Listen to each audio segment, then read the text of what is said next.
Roguelikes are very difficult games, and last time I attempted a back-to-back challenge, I got like 5 games in and then lost on the first level of Risk of Rain 2. So I decided the best course of action would be to up the ante, make it harder, and force myself to sit down and win 10 in a row. Wheel decides the game, I try to win as fast as possible, and the only new rule is I get 1 reroll to use for the entire challenge. So let's begin with... There's no way. That is actually unreal. Well, running it back, hopefully I do better this time. Risk of Rain 2 is the type of game where if you're not locked in, it can be very, very brutal. I'm gonna go over the idea I have for this build in just a little bit here, but first things first, let me not die. If you're not familiar with Risk of Rain 2, the goal here is pretty simple. This is a third-person game where you are trying to survive as long as possible before hitting this teleporter. We're gonna be looking for a number of these teleporters because that allows you to move on to the next level. You gotta survive for 5 levels before you go to the moon, which is the final level, and on the moon, I mean, you just gotta beat the final boss and hope that you make it out okay. And I'm already much further along than I was in that previous run. The game is actually being extremely kind to me right now. This was a very lucky stage 1, and I'll get into why exactly in just a second here. But after you KO the boss, you gotta wait in this zone for just a little bit longer, charge at the teleporter, and then you can escape. Basically, there's these things called Shrines of Chance, which I'm like not really selecting right now because I already used them, and they have a chance to give you up to 2 items each. You can see at the top of my screen, I have a lot of items after this first stage. It's actually extremely lucky. This is one of my best runs ever, at least at the start of it.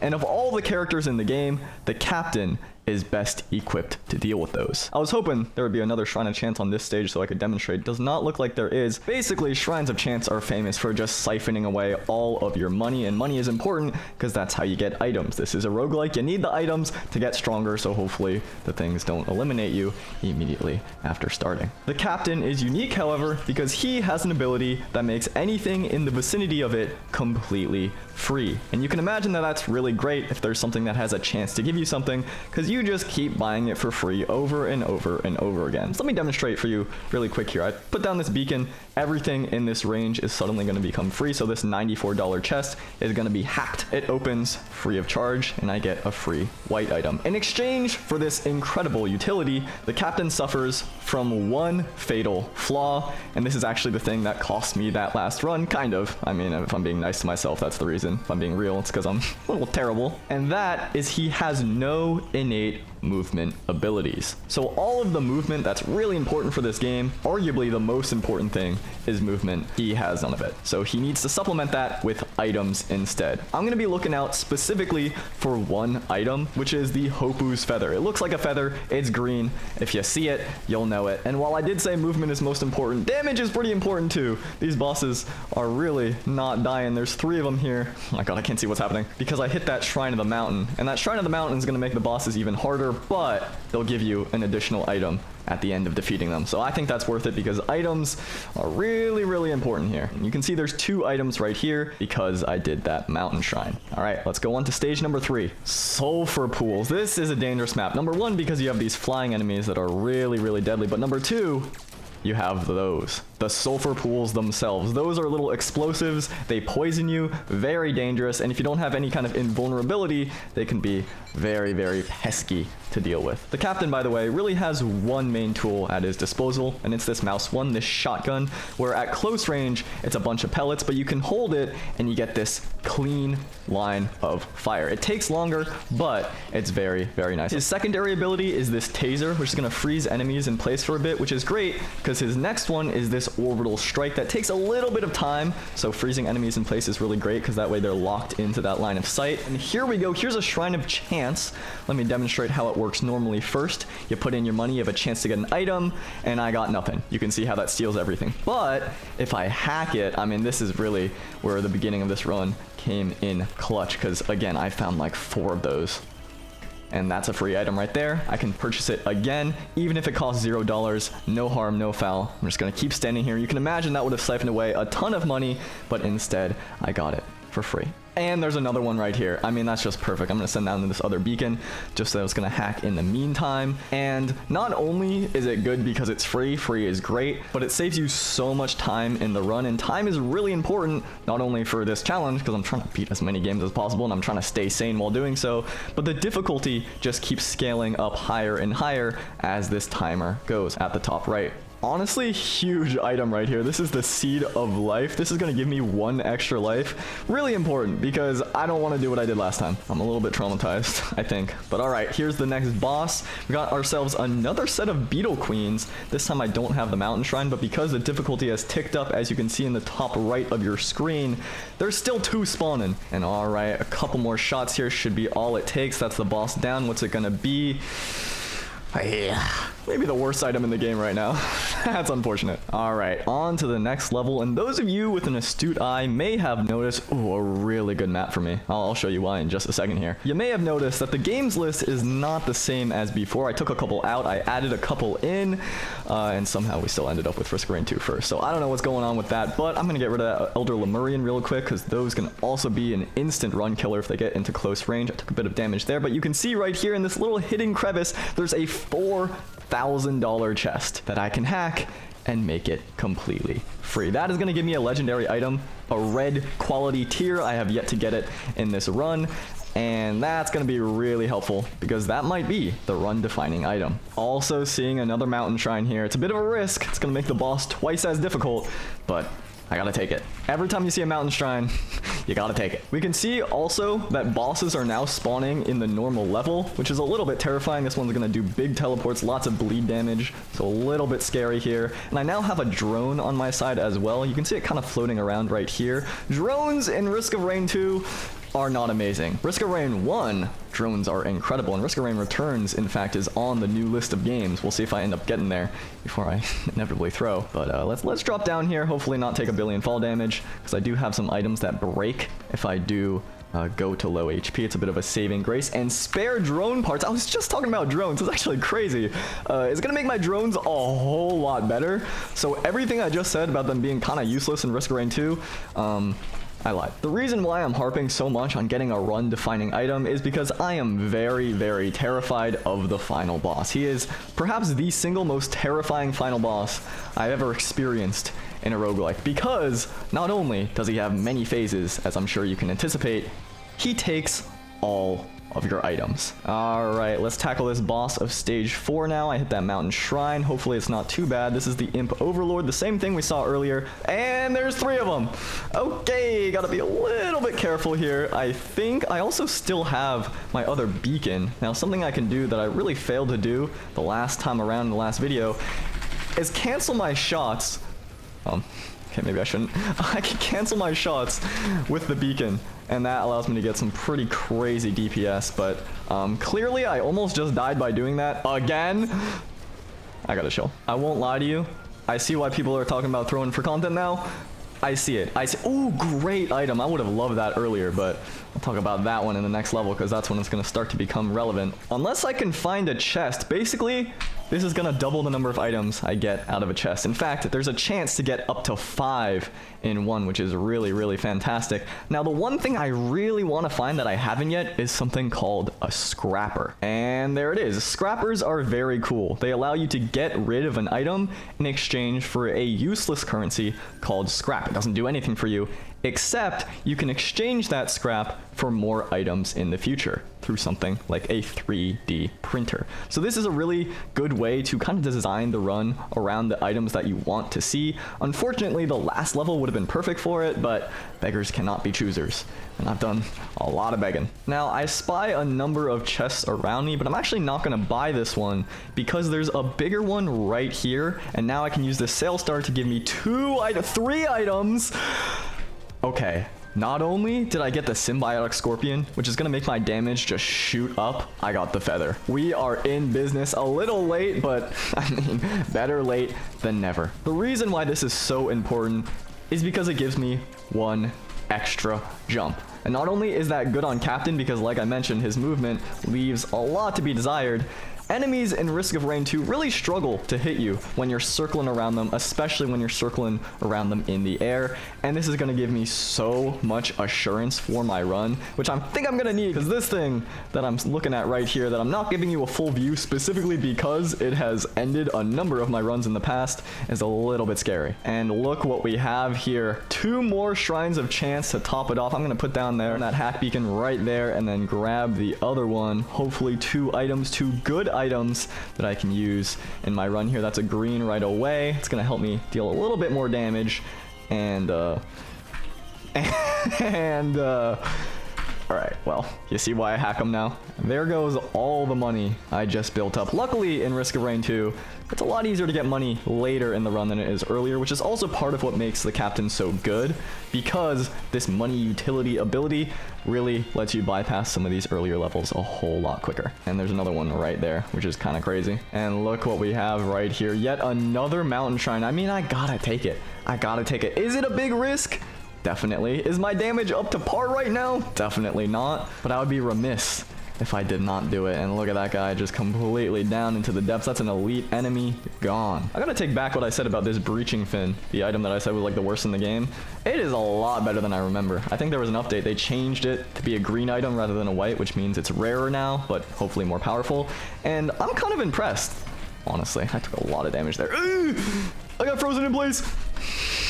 Okay, a little scary. The mountain shrine might be a mistake, but I gotta take it now, or otherwise I'm never gonna take it. I'm gonna second guess myself. Never second guess yourself. Go with your gut. Okay, honestly, the symbiotic scorpion that I got, that red item, is pretty great because it's gonna make my damage per pellet here higher. The enemy has armor, and it's gonna reduce the armor every time I shoot them, which is really nice for enemies with a lot of HP because they're gonna get a ton of debuffs. I may have taken a bit too long. Where is this item? Give me something good. I mean, not amazing. All right, this big bad enemy over here is just about done for. There we go. Now I can safely traverse this area because it has a gigantic half the map spanning attack that I did not want to deal with, and hopefully I won't have to if that's the randomly generated boss that we have on our hands, the double randomly generated boss at that. The reason why I'm not a fan of this red in particular, even though it is legendary, is because it does not help me for the final boss. It's something that only activates if I kill an enemy, and the boss is one enemy, so it's not really going to activate during the fight, at least not when it matters. And guess what? Okay, it's 3 of these gigantic guys. That's awesome. They also send these gravity balls at you that can completely disrupt your movement, and that kind of blows because, again, movement is not my specialty here. I found a couple of these equipment pickups that are strong, so I'll just swap in and out between that and the Seed of Life and attack from distance. Okay, there's the big move. Let me break line of sight. Look at that. This whole area is just death. Meanwhile, I have enemies spawning around me. These things are run killers as well. So many run killers in Risk of Rain 2. New enemies added in a recent DLC update. Holy. Okay, finally.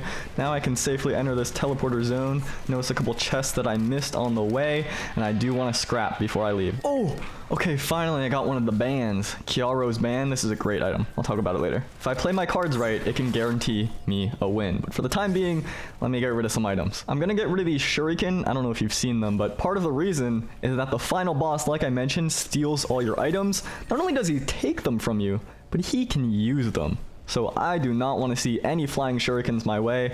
That's gone. As is that red item. Ooh, and this is kind of crazy. Okay, this is my assurance for the run. It's going to give me 1 extra life, but I'm actually going to get rid of it. This might be a big mistake, but if it does work out, it'll let me get to the next game very, very quickly. And finally, I found myself a poly loot that's going to up my damage. Literally the final item. Let's go to this last stage. Now you may be curious about a number of things. Why did I get rid of my guaranteed revival? Why did I get rid of my red item and all of these others? Why do I have all this scrap on the final stage when there's no more chests? Well, to answer one of your questions, this other ability is a teleport. I can teleport, well, I guess not technically, I still have to travel the distance, alongside where my crosshair ends up. That was a little bit of a bad one, but it's okay because I'm getting to this part of the map where the other one of your questions is about to be answered. Risk of Rain 2 throws you one final bone, which is a set of items that you can potentially pick up to trade in your scrap, and I'm gonna be honest, most of these are terrible, except for this one. More Chiaro's bands, the item that I said could guarantee me a win on this run. That's pretty great. I'll pick up 3 of those. Otherwise, on the roof here, I can now trade in 5 of my greens for this brilliant behemoth, which is going to up my damage dramatically. That's pretty lucky. And while I'm at it, might as well just get 1 more. It's not going to up my damage anymore, but it's going to make all of my attacks explosions a little bit bigger. And with this one item that I have left, this one red, I'm going to get 3 of these bolstering lanterns, which to be honest is not going to help that much. But that is quite alright, because I don't have to worry about this entire level at all. I can use this new teleporting ability, if I can see where I'm looking, to go right up to the boss. And normally you have to wait around for a bunch of these different beacons and it takes forever. It's my least favorite part of the game, but now I'm bypassing all of it and skipping right to Mithrix. I'm also going to shoot him a little bit early right away. We'll see if that works. God, I am completely useless. Here we go. Final boss, Mithrix, the king of nothing. And does not look like my stun works on him, although the breaching fin to knock him into the air certainly does. And while I got a lot of damaging items that's going to help me out here, my equipment, like I said, my assurance is not there. Let me show you though the Chiaro's bands. When I do a high damaging move, like for example these beacons, it's gonna summon a fire tornado around him, and that does a lot of damage if he stays in the area. Now you might be thinking this is a very mobile boss, he's not gonna stay in the area, how is that gonna help you? Well, if I play my cards right, I can do something incredible.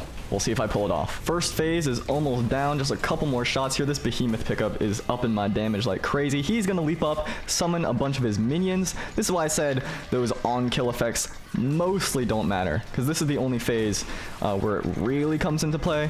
Alright, all the enemies are dealt with. Mithrix is gonna return for his 3rd phase. My timing there was excellent as always, and this is gonna be a lot harder than the first one. So after having a little bit of fun, Mithrix decides it's a fantastic idea to start using the revolving doors, the pizzas. And this is a move that can kill you from pretty much anywhere on the map. You have to play your cards right so that you hopefully don't get eviscerated by that. But that is the main thing to avoid, as well as his hammer now sends out a bunch of waves. Luckily, I have some abilities that can counter that. But he's down to his final 3rd HP. He's gonna jump up in the sky once more very shortly here and come down with a big attack. And I wanna make sure that I keep him at a healthy HP range for when he does this, because I don't think the next technique is going to work quite yet. I am worried that my drones are actually going to deal too much damage to Mithrix beforehand, so I'm just going to avoid. I'm going to do some little tiny shots here, just make sure he's okay, and now I'm going to run. Revolving doors once again, hopefully I don't get hit, and honestly, it'll be pretty great if he kills my drones. He didn't there, I'm just going to run away. He's at 5,000 HP, he's going to leap up into the air very soon.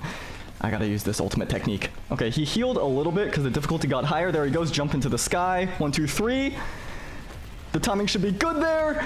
And there we go. So normally, if you've played Risk of Rain 2, you know that's the phase where he steals your items. But I just cheesed it, so he doesn't get to at all. Now I have to escape the moon, and in that time, I'll explain exactly what I did. Basically, in between his phases, Mithrix has 1 frame of vulnerability where he is not invincible. And in that 1 frame, if you hit him, he no longer activates that steal your item technique. That is extremely hard to do, especially for someone like me under normal gameplay circumstances, but because I have this fire tornado, that's going to be active right at the moment when he changes phases, and get that crucial 1 tick of damage before he has a chance to become invincible. There we go. I charged up that final teleporter, the final ship. That's Risk of Rain 2 down 1 hour into the challenge, and I'm 1/10 of the way complete. Okay, let's see what the next game is gonna be. As long as it's not Dead Cells, I think I'll be happy. That one is the scariest by far. Oh, there's no way it's Slay the Spire as the 2nd game again. Good lord. Okay, my timer broke there.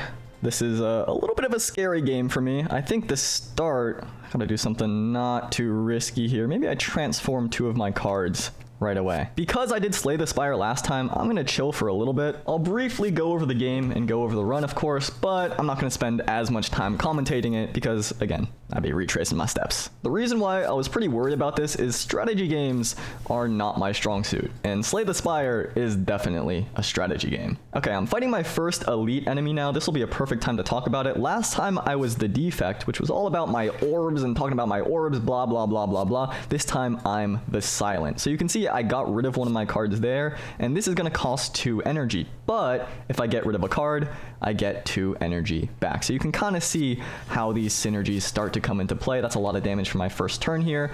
Inevitably, I'm going to eat a lot here as well, but that's okay. It's going to deal 10 damage to me. I have the potential to gain 5 plus 5 block, which is 10. Not gonna do it though. And the reason for that is you can see this has an ability that whenever I play a skill, it's gonna gain 2 strength. So you can see I'm using this skill right here and it just got stronger. And I really don't want to deal with that. So I took that little bit of damage earlier so I don't have to take a lot of damage later. And because I decided to challenge that elite enemy, I got this relic where all future elites have less HP, and that's really helpful. Okay, I've entered a room where I have the potential to find some loot. And I got some gold. Now, the odds are higher that a monster returns, but whatever. And I got a relic. Okay, I mean, I might as well now, right? Okay, that's unfortunate. Okay, not too bad. I took some damage for it, but this new boot actually helped me out a little bit. And I think maybe I'm not going to pick up this potion. I have 3 pretty good ones there that I can use. And I don't love any of these. Okay, this is pretty good. I was kind of waiting to decide how to design my run until I saw some more cards. And that one, that might change things. Do I risk another elite? Whatever. Basically, that is going to make it so at the start of every turn, if I find that card, I'm able to discard something for free. And same strategy here, I'm going to take some early damage just so I don't have to worry about it later. This is that card. For my efforts, I got 7 HP, which is honestly fine. It's 7 max HP. This is also a pretty good card to get, I think. And here we go. First boss of the Slay the Spire challenge. I'm going to use Caltrops, so every time I'm attacked, it's going to deal more damage to the boss, because the boss deals a lot of damage in small little hits.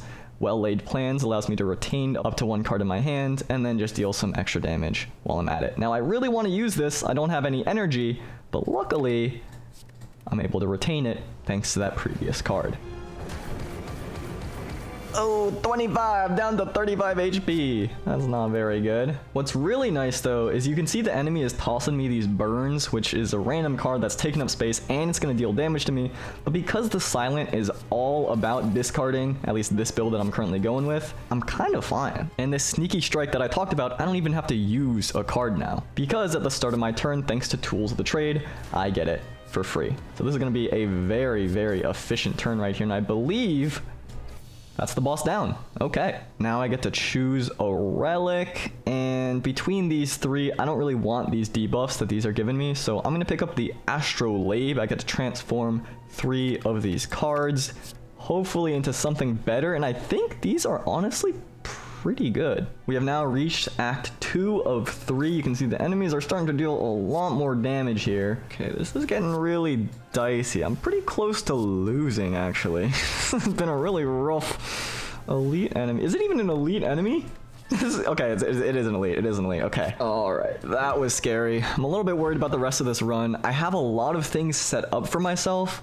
Just not the cards to make it work yet, I don't think. Down to 16 HP. They're gonna do way more than 16 damage right here. So I just gotta hope that I have enough in the tank. Okay. This was a really good turn. This was a really, really good turn. I can draw more. I can get rid of more. 17. Oh my god, this is so stressful. Gotta get through potentially 2 more enemies before the next heal. Oh man, this thing like directly counters me. Okay, 14 HP in a dream. I made it out okay. Oh my god. If this is not an enemy, I will be so happy. Oh my god. Let's see how it goes. 9 HP left. It's getting whittled down little by little. This one's dead. Okay. Okay, give me some more shivs here. I think I really just gotta make my shivs more powerful. This is my win condition at the moment. I made it out. I made it out. Please let me escape. Oh, powerful fight with many rewards. No. No. Heal. Please heal. 31 HP left. Okay. I made it to the next boss. I don't know if I'm making it past the next boss, however. Let me do some early healing. This boss is gonna summon a bunch of minions to hopefully take me out. I think what I'm gonna do, get some block, discard this so this becomes free once again. Same strat. Okay. This has been very stressful, but I kept cycling through my cards, kept getting what I wanted. I got pretty lucky here. That is the second boss down. I need a power spike though. I'm very worried. Oh, it's a terrible final boss for me too. Okay, damage has got to go way up. Dodge and roll, gaining more block. This can be good. I have 828 gold. I think this is definitely the last shop unless I get lucky. So this has got to be big. And honestly, it's not bad. Ice cream, energy conserved. I'm getting a lot of energy. That's pretty good. Prepared, draw a card, discard a card. It's okay. Toolbox is some randomness that might help. Mummified hand. Okay, another elite enemy to fight now. Potentially the final elite of this run.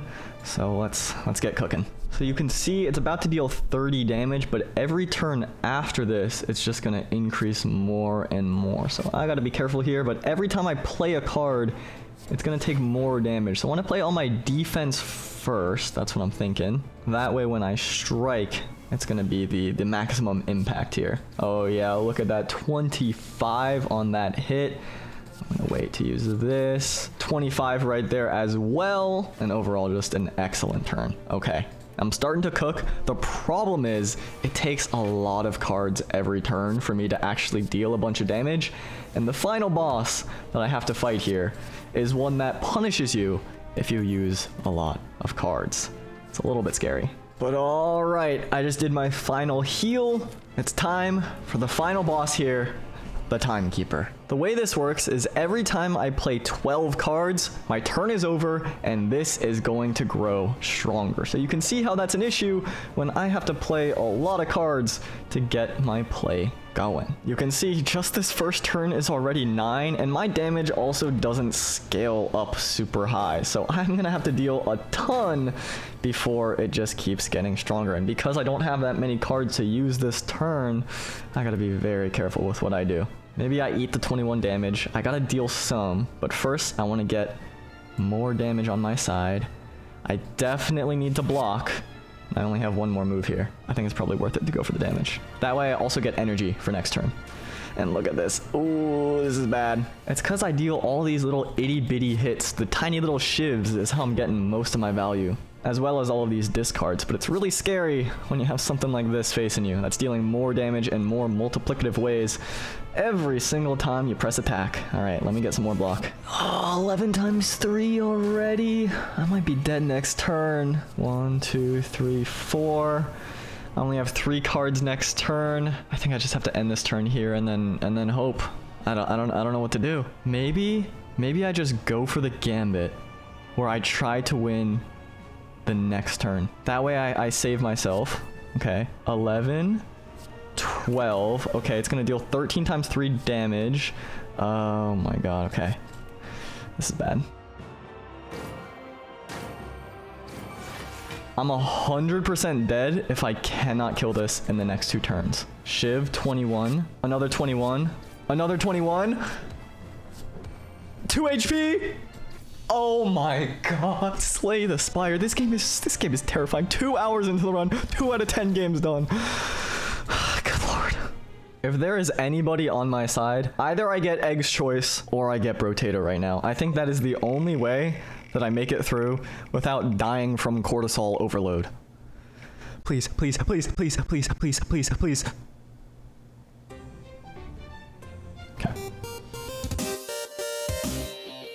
Okay, 20XX, also known as the Mega Man roguelike. I also played this last time, so I'm really gonna speed through it here. If you want more in-depth information on the game and the bosses and everything, you can check that one out. Right now, I'm actually fighting the last boss from the previous run right out of the gate, which is interesting, and that is also a really good item to get right away. I'll go over this super quickly for those of you that are unfamiliar with the game. Basically, you gotta get through the stages, and then you gotta fight the boss of that stage while collecting some items, of course, as it's a roguelike in between. Both the levels and the bosses get progressively more difficult as the run goes on, so my strategy here is to clear the difficult levels first. That way I really don't have to worry about them, because the platforming actually can get quite challenging. Looks like I got a little bit of a fly though, which is going to help me out with the platforming, and I suppose I'll just see you in the next boss. Alright, we got the Vile Visage, the Vile Visage. I won't lie to you, I'm quite disappointed in seeing 20XX this early, because this game is really mentally taxing, and I definitely needed a break, because 3 mentally taxing games in a row is not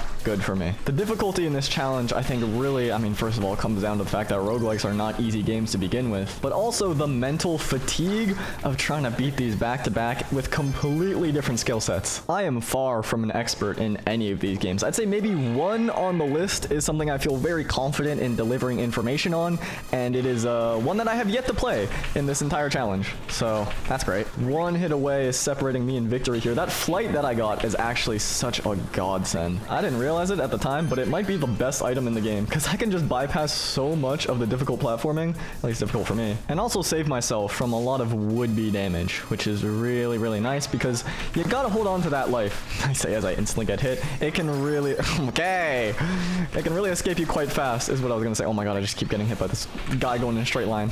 That was embarrassing. All right, next boss time. I don't want to jinx it, but things are actually going really, really well so far. I'm taking some damage that I probably shouldn't have, but I mean, if I just stand right here, that is just prime real estate. And there we go. Okay, this shotgun blast that I have right now, very effective. Level 6. Here we go. This is when things start to really get challenging. What is this? Wait, I actually don't know what this is. I'm scared that this is gonna like be a partial buff, partial debuff. So I'm just gonna run away. Like, you know, like in Risk of Rain 2, there's blue items.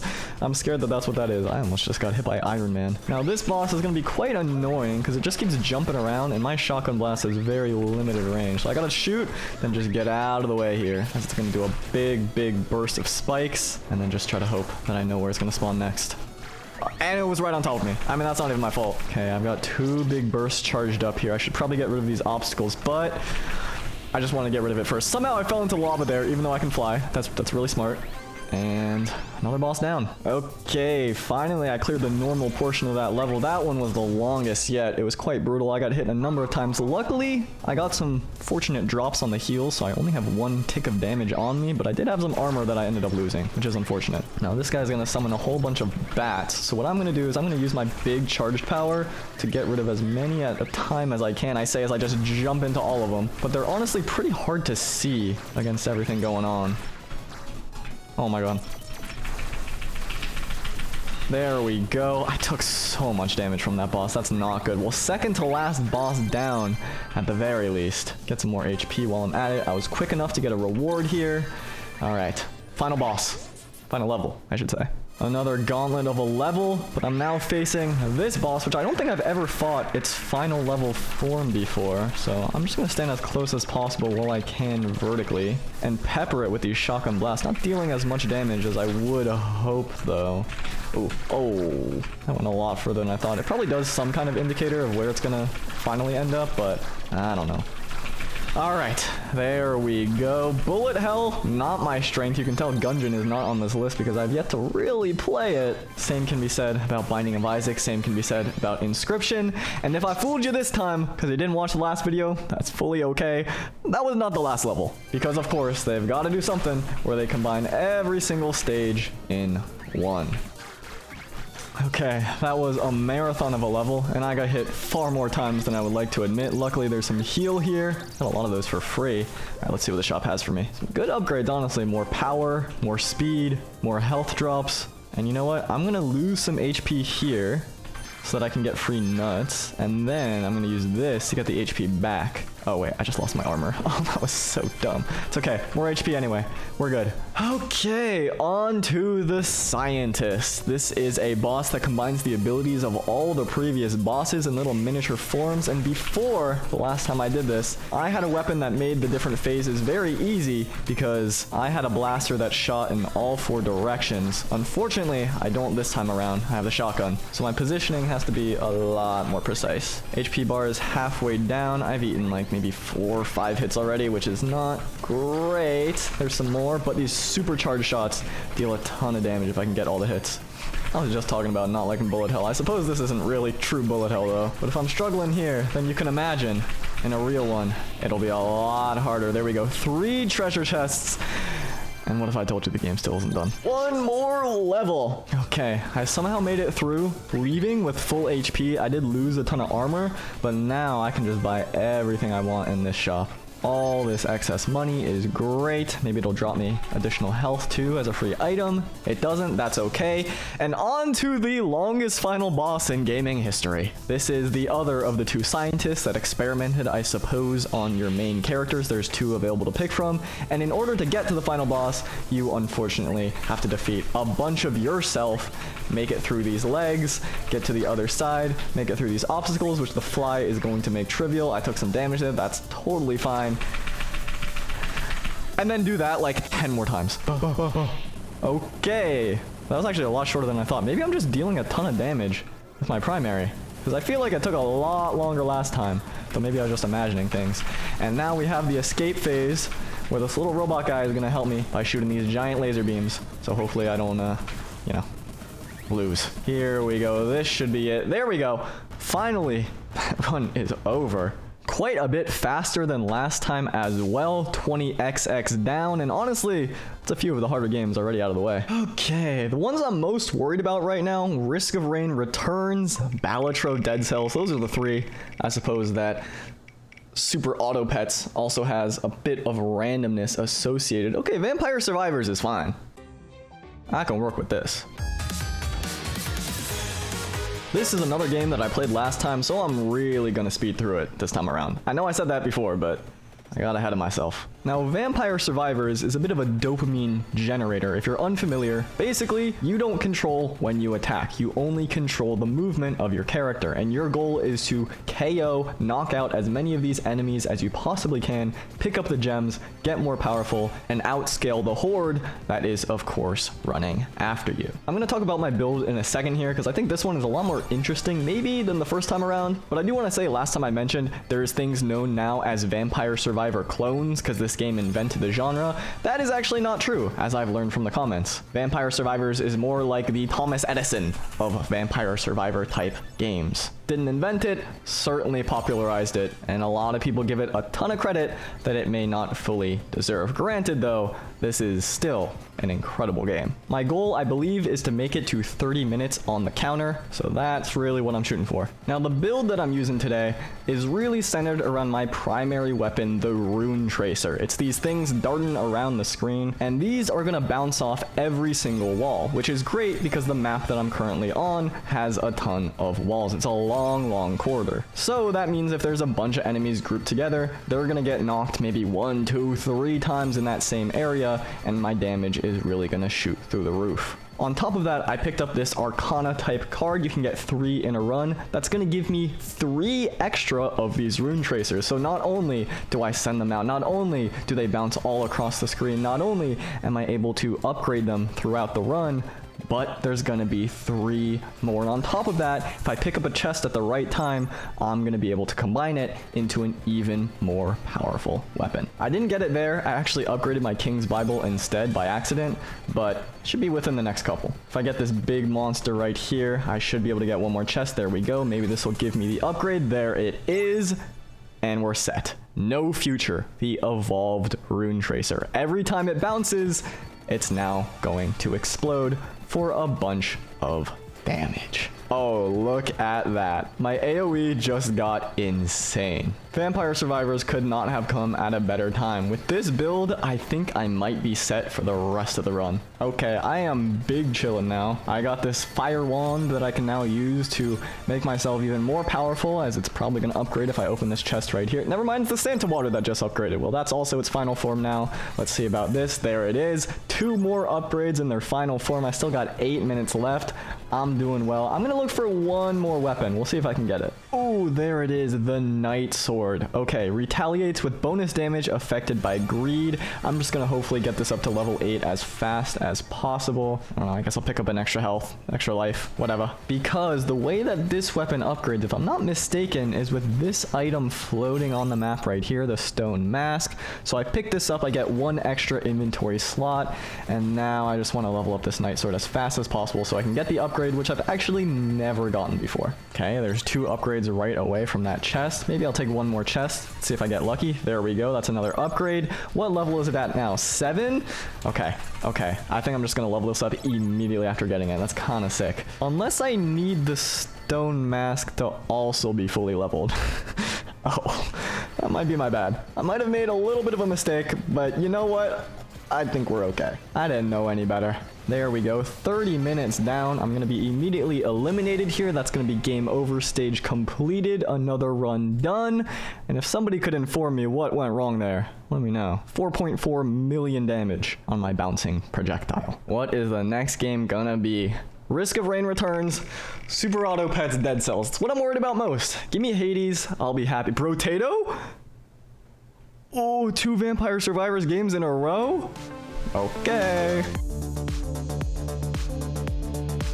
Brotato. This game on the surface is going to look very similar to the last one, but it plays out quite differently. Also, it's so loud. I don't think I've ever played with the music in this game before. Basically, this is very similar in that you don't control when you attack. There's a little bit of a caveat to that, but the game is really centered around you avoiding these enemies, these different attack patterns. I don't know why the volume is so inconsistent, but you know what? It is what it is. It's what we got to deal with today. And as you progress throughout the waves, your goal is to survive until wave 20, with of course the enemies getting harder and harder. You get upgrades in between. I think the main difference between this and Vampire Survivors, well, number one is I actually prefer Brotato. This is one of my favorite games ever. And additionally, between each round, you get access to this shop where you can purchase additional guns, maybe melee weapons that make you a little bit stronger. You can reroll the shop, you can save something in the shop. And I'm gonna save this SMG here because I'm playing the character Creature. And Creature is a character that's all about the build. You are saving short-term power, sacrificing, I should say, short-term power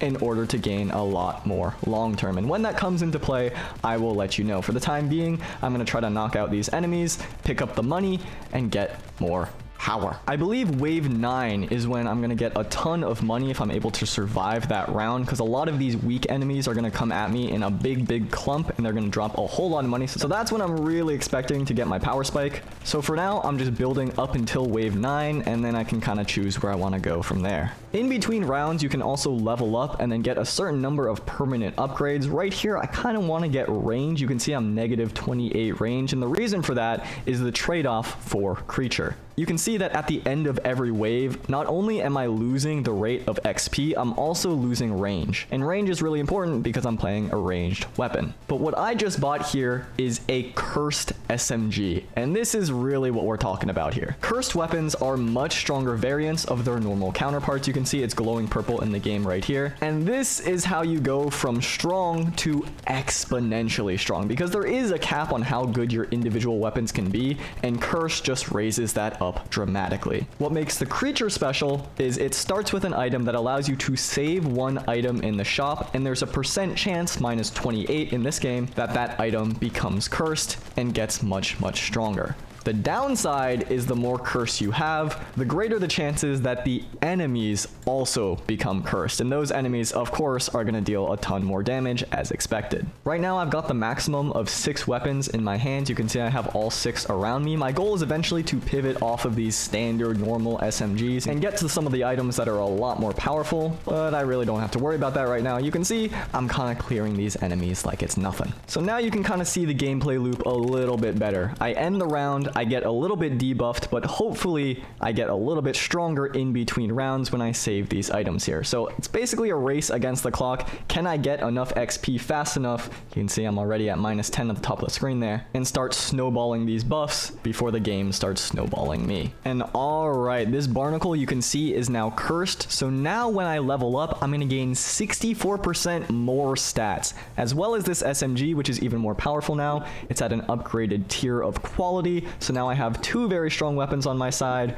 Things are going pretty well. Wave 8 is just about complete, which means the power spike is coming soon. Let's see what wave 9 has to offer me. Oh my, I'm just one-shotting these enemies. Oh, this is just brutal. Oh, you'll love to see it. Now, if I can successfully complete this challenge, I'm gonna try again on hardcore mode, where all the games are at the hardest difficulty I've ever beaten them at, which can get pretty insane with Brotato, I will tell you. But right now, I'm feeling good, and I'll peel back the curtain a little bit. Part of the reason why I feel so confident in Brotato Brotato specifically is because this is the only game I think I've ever played where I actually won my first ever run. Now, there are some roadblocks that can make things kind of difficult coming up pretty soon, but if I lose this run, it means I am worse than I was when I had literally 0 experience on the game. And maybe I shouldn't have brought that up because I'm just putting it out into the world, but I feel okay. You can really tell the difference in my experience and also just aptitude to different types of games. Because for me, something like Dead Cells, something like Slay the Spire, Balatro, that's always hard mode. But this is a breeze. I did want to bring something up, and I know it's probably bad to bring it up this late into the video, but it is what it is.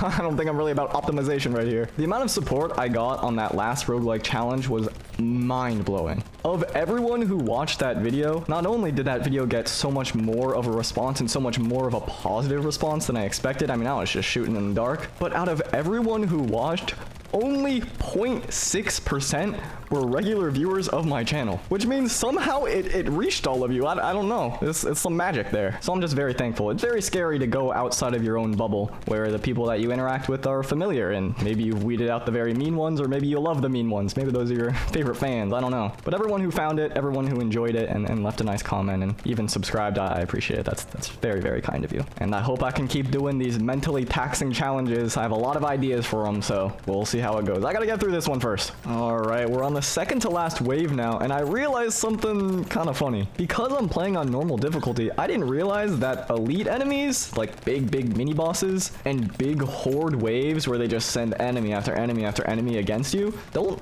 exist here. And I also think that fewer enemies are spawning to begin with, so I actually have less money to work with. I was quite excited to show just how crazy Brotato can get, but maybe that's for another day. It seems like I'm just, I don't know, it's just too powerful right now. I have 3 invincible hits. I deal a ton of extra damage to the boss. I mean, things are gonna spawn left and right. Let's just fight this final boss and see how it goes. Right. Oh my god, it's getting deleted. Okay, I'm gonna be honest. I don't know if I even lost a single point of HP. I mean, I might have. It was so insignificant of a memory in my mind that I just forgot. And I'm now realizing that I definitely, forgot to turn off endless mode. So here's what I'm gonna do. I'm gonna sell all of my items. Yeah, Brotato can get a lot crazier than this, but it seems like the run was just too trivial today. But this should show a complete screen. There we go. Run 1, and we're good. Oh my god, I didn't record the wheel turning. It's so embarrassing. Well, it was about to land on Risk of Rain Returns, you can see right here, and then I got the Hades in the final moments. That's a little embarrassing. Oh, it's from the previous video. Whoops. Why is there a cutscene in my challenge? Please, let me play. Okay, Hades. I'm kind of sad that my initial reaction was not recorded because I was so scared about getting Risk of Rain Returns that I like stumbled over my words. I couldn't pronounce it, and then finally it landed on Hades. If you're not familiar with this game, I gave a brief rundown in the previous video, so I'll do it even briefer here. This is an action roguelike where you are Zagreus? I actually don't know how to pronounce that. And you're trying to survive with help from the Olympic gods. And right away, my build is locked in. The luck has already been very, very nice to me. First mini boss of the run, I'm centered on the 3 A's today. So that's Aphrodite, Athena, and Artemis. And seeing as I got Aphrodite first, and by complete chance, Artemis popped up, I'm feeling pretty good. Oh, and would you look at that? It's a room with both Artemis and Aphrodite, and a Chaos Gate that I can take after. I'll show you what that means after this room is done. Pretty good. My goal is to unlock the team up, the duo boon between these two. Doesn't look like it's popping up yet though. Maybe I'll give it one reroll. We'll see if it does. Not yet. Now I've got to fend off Artemis's attacks. She's pissed because I didn't pick her, but I think I'll be okay. Because right now I'm dealing a ton of damage. I'm doing the opposite type of build as last time to keep things fresh around here. While before I was all about making my projectiles as powerful as possible, this time it's all about the close range attacks. And I'm kind of dumb for rerolling because apparently I didn't actually select the right stuff to upgrade. So when I told you my knowledge on these games is not the greatest, that's why. Now you understand. And let me take this Chaos Gate now. Now, actually, I didn't get very lucky on those drops either. I'm now realizing. But that's alright. Can't be too upset about it. A random Demeter drop here. I don't think it's going to help me all too much, so I guess I'll just take this. And we're on to the first boss. So now I'll have the time to really talk about my run. I mean, it's the second cutscene I'm seeing of you, and specifically the build that I'm going for here. So this is basically the aspect of Nemesis. It's an alteration to your default blade, and that, oh, I just ran into that, grants you bonus critical hit chance every time you slam the ground like that. So that's why in between all of these attacks, I'm slamming the ground. It's to get those big crits. And then there's a ton of synergies that you can do to make your crits deal even more damage, have a greater % chance. My goal is to just eviscerate everything before it even has a chance to fight back. And there we go. It's the final A. I'm looking for Athena. Now I need this on the special, I believe. That's not the special. Unfortunate turn of events, but it won't be the last chance that I have with any of these gods. So hopefully they are merciful to me towards the end of this run. I will say I did make a pretty big mistake early on, and I really hope that does not come to bite me later in the run as the run gets more and more difficult. But we have Hermes right here. This is also a potential power spike. This is pretty good for me. So most of my damage is actually coming from my dash attack, and that lets me do it one more time. So I have one more hit of my crit damage, and of course that means one more chance to get the critical hit. Feel okay. All right, this is going to be a bit of a mini boss as well. There's these two enemies that are working together. I wait for that one to slam down. Hopefully I don't get frozen in place by this guy.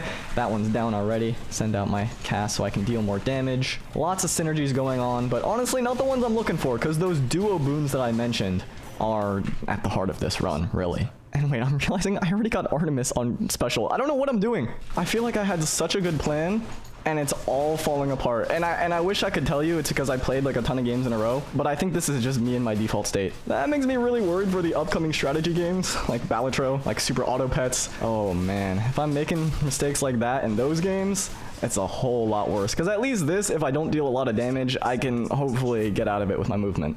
I am concerned, I am quite concerned, I will not lie to you. But we're up to Lerny the Bone Hydra, the second boss in the run. And this, I think, is going to be very easy. Okay, I say that, but I also ran into lava, so who knows? But you can see, oh, I'm dealing so much damage. It's going to the next phase before it even has a chance. I won't lie to you. A number of these runs are not going my way, but if I get the crits, it's totally fine. Okay. I mean, I think I'm okay in Hades.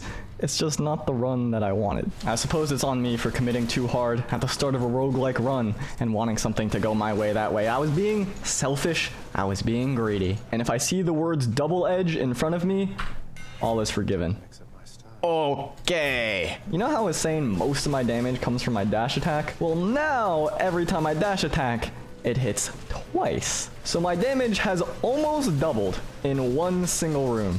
And that's very nice. I don't even care if I don't get the right boons. I mean, I'm not going to right now anyway. All is well. All is good with the world. And ideally, I'm also backstabbing these enemies for even additional damage multiplier, which is really, really good English and grammar. I'm gonna send these three out. The Minotaur is charging me, but look at the damage. I mean, look, it's not as incredible as it could be, but I am not a complainer, which is a complete lie. But I am not a complainer at this very second. That's all. It's a little bit scary because I'm using my escape option for my damage, but you know, if you do damage faster than the opponent does damage to you, then you're okay, and that is it. The Minotaur is gonna retreat, and I get one more chance at an Artemis-Athena duo.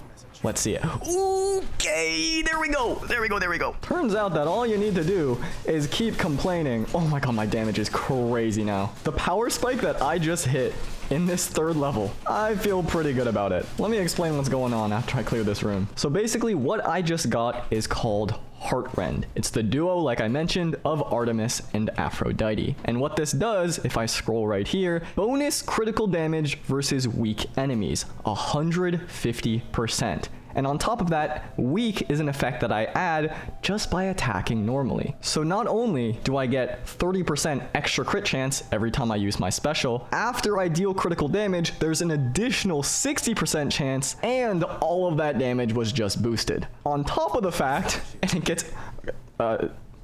Okay, this is a legendary boon. I've gotten this like once in my life. What is going on? On top of the fact, I was gonna say that I now attack twice every time I was supposed to attack once. And this legendary boon, I think, has a chance to just make the enemies fight for me.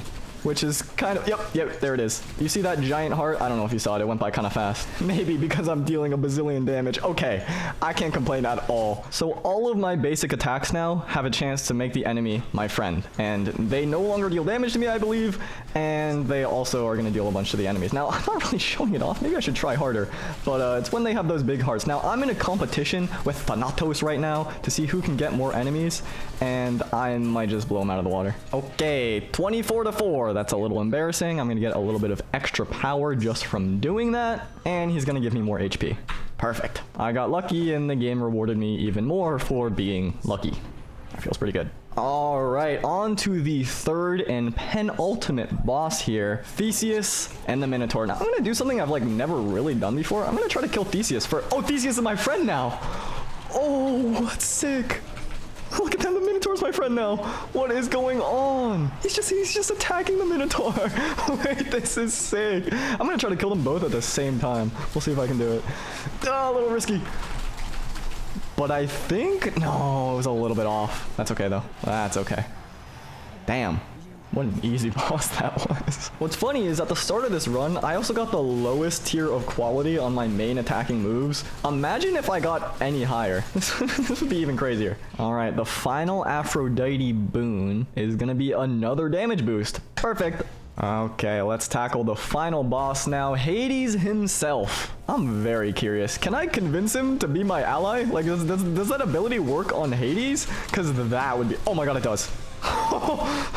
I wasn't even doing max damage there. I forgot I'm supposed to use my projectiles first. 1, 2, 3. Get those out. That way my damage output is greater.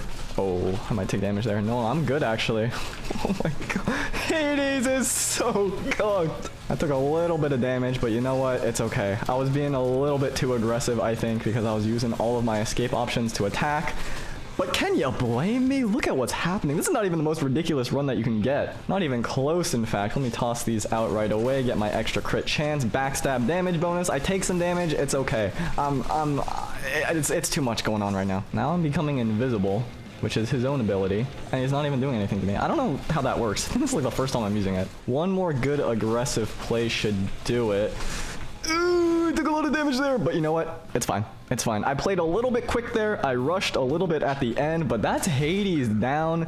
And honestly, one of the luckier runs I've had in this game. I will say there's some that get pretty crazy, but not bad at all. It's a nuclear record. Okay, maybe it is the luckiest. Let me not Alt F4 and actually go through here. So the next time I play, I don't have to wait. And we'll go into the next game. Okay, we're reaching the point where every game now is pretty scary. I think of these, maybe Super Auto Pets is the best. Okay, okay. We're good. Maybe. Now this might be the most contentious game on the list. It's definitely the most unique, in that calling it a roguelike might not be fully true. This is an auto battler. It's random every time. You play as these little animals, and this game, I think more than anything else, is the type of game where if you get a bad start, you might just be cooked. So I'm gonna set up these tier 1 pets. You get 10 gold every round. You can re-roll for 1 gold, and then you fight against real people. Let's name this team the Alert Babies, because that is certainly what I have been throughout this recording, as we're 4 hours in, and a pretty good setup for round number 1. Now that might have gone by very quickly. I will explain exactly what I'm going for, but the goal is to get to 10 wins, and hopefully, as you're seeing right here, you can get a lot of the same pets. Now these first few rounds aren't nearly as important, I'd say, as the later ones in terms of what these animals exactly do, because I'm going to end up probably getting rid of everything here. So the thing that you really need to be concerned with right now are the HP, the attack, and I mean, I guess that's about it right now. There's some abilities that go on as well. Let me slow this down so it's not like fast forward and everything like that. You can see this is 3 attack, 1 HP versus 2 attack, 2 HP. So they're just gonna knock each other out. Like so. Now that ant had a little bit of an ability where it can buff the thing behind it, and I think probably I'm gonna end up losing this round. You can see they just have so much HP, and unfortunately, they had 1 animal alive. I'm gonna lose 1 of my 5 lives, but luckily, Super Auto Pets is coded, designed, such that if you lose a heart before turn 3, you get it back. Because sometimes you just gotta start that is like impossible to survive with. So now is when the game starts to get really interesting. You can see this duck, I can level this up if I combine it. That's gonna give it a more powerful ability, as well as spawn a pet in the shop. I don't like any of these. I'm a little bit worried, to be honest with you. But I think what I'm gonna do is I'm gonna get the rabbit, because when I get the rabbit, I get more HP every time I use an item. I'm gonna sell this pigeon so I get a free item. I'm gonna give this to my duck, which is the most powerful unit. And I think a lot of the strategy here is just to make a mega unit and then go from there.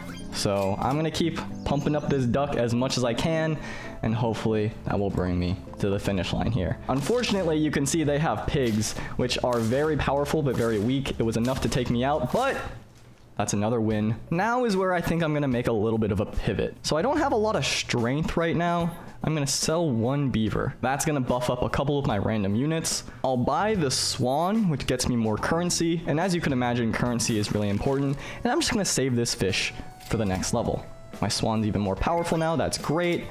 And maybe I buff up this duck one more time for a chance at survival, just to be safe. And let's see. I feel like considering this a roguelike is fair, but if you don't, that's totally okay. I think I'm either gonna tie this, yes, I'm gonna tie this round. Maybe I should have put the swan in front of the rabbit. That's okay. A draw is fine because I'm looking for the long-term power. I'm gonna sell my beaver again, even though it's one of my more powerful units. Combine these fish. That's gonna buff up a couple of my units, and then I have a chance at an even higher tier pet. So you can see right now this is tier 1 based on the dice, tier 2, and now I'm up to tier 4. And the reason for that is if you upgrade a pet, you are given a random selection of 2 from the next tier. So that's why I waited one turn. I wanted that to get unlocked. Now I'm thinking, okay, this duck is kind of saving me. When this turtle dies, it's gonna give a shield to the duck. So here's what I'm gonna do. I'm gonna sell this, which is gonna make room for the giraffe. And the giraffe is gonna buff up this duck to be even more powerful. So I'm gonna get this. Did not give it to the units I want, that's okay. Now my duck, hopefully, is gonna scale into the late game. They have a really good team though, and this does not look good. Look what happens here. This elephant is gonna damage its own unit, but every time it gets damaged, it's giving a buff. I'm so cooked. Unless... Oh, okay, this salad on the fish made a difference. What are the sentences that I am saying right now? Okay, let's change things up a little bit. I want to make this turtle more powerful. It's going to deal 3 more damage now. That's good. I could buff up my giraffe, but I don't think I want to. Giraffe is not a long-term play here. And I'm really scared they're just going to have something that weakens my top unit. That is always a fear. Oh man, maybe I should have gone for that double giraffe play. Seems like that's the best thing I got. Maybe I'll give a meat bone to this swan. The swan might not be long for this world either. Okay, I'm not really feeling great about this start. It's good so far, but it's not great. It's not great, and I see how I get outscaled here. This is probably gonna be a loss. Yes, it is. Yeah, I mean, I'm getting outscaled by low-level teams right now. Teams that don't have a ton of wins, and neither do I. So I'm worried. Let's see what pets are unlocked right now. There's some things that could change the game for sure. The deer is really powerful. It can summon a bus, which is very funny, and the skunk is very powerful. So those are the 2 I think I'm gonna be looking for the most. Don't know if dolphin will get me there, but might as well buy one. We'll see what happens here. I need scaling bad. This is the problem. I can't keep re-rolling. I guess I just keep making my duck more powerful. That's the best shot I've got right now. All right, we're going all in on this duck. If the duck doesn't get me there, then I don't know what will. And we can see right there, my duck is down to 4 HP before the game even starts. That was what I was worried about. It's the skunk's ability. Whatever the highest HP target is, siphons away. Luckily, the rest of my team is powerful enough to bring me there, but 4 lives, 4 wins does not feel good. I'm just gonna keep buffing up this duck, and I'm thinking, crazy play. I'm gonna save this sleeping pill, because the sleeping pill automatically knocks out one of your own pets. You might be thinking, why would I ever do that? Well, when the turtle gives a shield to whatever's behind it, and you have the ability to knock it out yourself, you can guarantee a shield and give yourself a free spot. So if I see a pet that I want, I might consider doing that. Now 2 fish here, you can see I can potentially level up my fish even more, but I just don't feel like its ability is very good. And these pets that I'm seeing right now, I don't love them. I guess I'll save a deer in case. And you know what? This penguin can help me scale. So goodbye, turtle. You did me well.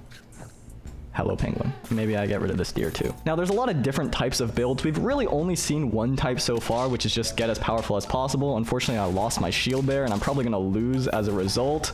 It's a tie. Okay, thank God it's a tie. We haven't really seen a summon team. Deer is part of the summon team. Like I said, you can summon a whole bus. So that's kind of what I'm worried about. And something that can help me with those is the rhino. So here's my idea. I'm going to get rid of the fish because rhino covers the same sort of idea. And I'm just going to try to make the rhino a little bit more powerful. All of my units a little bit more powerful. We'll level up a swan. Okay, I can see how this can work. The dragon is going to be my scaling for the rest of the game. The dragon works by when you buy it and you buy really weak pets, your whole team gets stronger. So I'm going to buy that. And I'm also going to save a scorpion, which I will talk about very shortly. I'm freezing this entire shop, but I'm playing things very safe here. I'm worried. All right, they have a rhino as well, but look at the power of my shield. I'm taking 0 damage from their strongest unit. Now, there is counterplay, but nobody's really done it yet. So I'm looking forward to potentially doing something crazy. Okay, here's the play. Get rid of the penguin, which is buffing up my 2 best units right now. Get rid of the dolphin. Now, bring in the dragon, and let's just see what happens here. I summon the fish. Whole team gets buffed. I sell the fish. I summon the mosquito. Whole team gets buffed. Sell the mosquito. Pigeon. Whole team gets buffed once again. And now I'm summoning the scorpion. This is a crazy, crazy unit. I'm also going to save the chocolate, which I'll talk about in the next round. And no tier 1 pets for this dragon. That's okay. The scorpion is like Shedinja kind of. It's 1/1, so it always spawns with 1 HP unless you choose to buff it up. But if an enemy has no shield, no matter how strong it is, gets killed in 1 hit. Pretty sick. Pretty sick unit there. So that's really good to have up front. And it might have just won me that round. Now, unfortunately, I think I might have to get rid of it here because I want to buff up my dragon. Now, the chocolate is going to be a free level. So you can see this dragon right here, almost level 2. And that's my scaling. That's my long-term scaling. The swan is really important because it gives me money, and the dragon takes money to, buff everything up. And the rhino is there for assurance purposes. Here, I'm going to buy the cow because the cow summons free food, which is pretty awesome. And then I can sell it once again. And get... Ooh, let me think about this. It might be better to get 1 more scorpion, and then the next round... Yeah, the next round I keep leveling. That's my idea. This is my idea. I mean, same team comp as last time, I'm just more powerful. And their best unit is in the back. Unfortunately, the dolphin is a direct counter to the scorpion. Everything in Super Auto Pets basically has counterplay, which is great. And I don't know if I'll be able to kill it. I will. That's another win. Okay, 7 out of 10. I have some chances here. I have some chances. Let me sell this scorpion. Buff up the dragon. There's another dragon. I don't think it's worth getting this because the rest of my units are too important right now. And now look, it's going to give not only 1 stat point to everyone, but 2 stat points to everyone. Huge value right here. And you know what? Worst case scenario, I just get another scorpion. I'm cooking right now. Can I say I've not played Super Auto Pets in a long time. I feel good about. Oh, look, strong unit up front. It's gonna deal 27 damage as long as I don't get sniped by this leopard. Everything is okay. I didn't get sniped by the leopard. I lost my armor. It's probably the second worst person it could hit. That's okay. I mean, I'm dealing so much damage here. It's so good that I kept that rhino. 8 out of 10 wins. Goodbye, scorpion. You didn't do bad there. Let me tell you, you didn't do bad at all. And I want more tier 1 pets here. Oh my God, just beautiful, just beautiful. Okay, here's what I'm gonna do. Horse, get the horse, sell the horse. Beaver, get the beaver. Now this is where I'm gonna get crazy. Sell the beaver. The reason being, the melon I think is just so much more important. So I'm going to put that right there. I'm going to move this guy back in case they have something that does splash damage. And I'm running with 4 pets. I have an empty slot, but I think that was better value. And look at that. Splash damage on the bus. Doesn't get rid of my shield. It's perfect. Now they have a summon team. This is the first summon team we've seen. The numbers here are going to be crazy. They just keep summoning things left and right. We'll see if my rhino can counter this. So every time it kills something here, it's going to spawn another little orb, another little blast. That's going to get rid of that shield. And it's going to be a tie. Okay, I'm happy with that. I'm happy with that. I actually would have won if I had 1 more pet in the back, but I think that shield was very important. So we're good. I'm not going to buy the cow anymore. I don't think it's worth it because my dragon is just too good. Another melon that I might as well give to my swan. Oh, we are cooking here. You know what? I'm gonna save this melon. I'm also gonna save the snake. Pig is so good because when I sell it, it gives me even more gold. Crazy shop we have on our hands right now. I think the best thing for my survival is probably just to keep scaling. Even if I lose this level, it's okay. And save these. Save these 3. Okay, I'm happy with this. I am happy with this. Ooh, look, scorpion up front, but I had a shield. Huge! We're up to 9 wins already. Oh my god, my scaling has been crazy. The dragon drop was insane. Oh, I was so worried about super auto pets, but I mean, okay, I can't say anything yet. Cannot say anything yet. I have thrown better runs than this. Otter. Even more XP, even more stats for everyone, excuse me. Look at that. Duck. I mean, the duck is coming all the way back around. Look at that. 50-47. That's a max attack duck right there. Technically, with items, you can make it even stronger, but you don't really need to most of the time. Another summon team. Okay. This is what we have the rhino for. Let's see if we can do it. Now, unfortunately, this is what I was worried about. This shield is going to get destroyed by the bus. It's okay. It's not a big deal. Not a big deal. As long as we get rid of this shark, which is going to turn into 50 attack, 50 HP, I'll be okay. Look at this. This is max HP, but I punch all the way through it. And that's a super auto pets victory. Game 1 on turn 15, which is honestly pretty quick. That went 10 times better than I ever could have anticipated. All right, only a few games left now. It's some hard ones. Let's spin the wheel. I still have my reroll too, which is crazy. Oh, and it's dead cells. This is the game I'm the least confident in. You know what? I just said it. I might as well use my reroll. I have one chance at it. If it gives me dead cells again, so be it. Please, please. This is such a cruel joke. If you have not played Dead Cells is a Metrovania type game, which means the map is a little bit of a maze, and you are trying to, much like everything else, knock out the enemies before they knock out you. Now, I'm a little bit worried here, because of every game that I've played, Dead Cells is by far my worst. It's the one I have the least amount of knowledge on, the worst win rate in, and probably the only game where I'm not sure what my path to victory is. I don't know the synergies. I really don't know anything. I was really hoping it would be last on the list, but here we are. I used to play this game a lot. I would watch Netflix on the other monitor while playing, and since then, it has been a mess. Which is to say, Dead Cells is the only game on the list that I really actually practiced because I was so worried, and in my 10 or so runs, maybe even more, 15, I didn't win a single one. So I'm gonna pick this up, which saves me one time. It's one revival, and it's probably dumb because I know that that area can make you a lot more powerful, but I actually don't know what to pick. Right now, I have a sword that if I hold it and I move through enemies, it teleports behind you. I deal crit damage, so that's what I'm really gonna be going with most of this run, at least in the beginning of it. And after that, who knows? We're finding out together. At least I got one thing going for me, which is I'm playing as Commando Risk of Rain 2, and Risk of Rain 2 actually went well today. So, that's good. What is this? I guess I'll just save this. With all that said, I actually do really like this game, and I think the way that mid-game progression works is very cool. Like, you get more powerful the better you are, and so as you get more experience, the runs are going to get easier. Like, for example, you saw if you complete the level fast enough, a lot of the time you can get bonuses. Man, I'm really not getting the upgrades I want right now either. But there's additional bonuses if you make it through a certain number of enemies without taking damage, which it does not look like I'm going to be successful this time around. But that's the type of thing where if you're playing a lot of Dead Cells and you're gaining the experience, you're learning the enemy attack patterns, then it's going to go a lot better for you very, very quickly. At least that's the hope.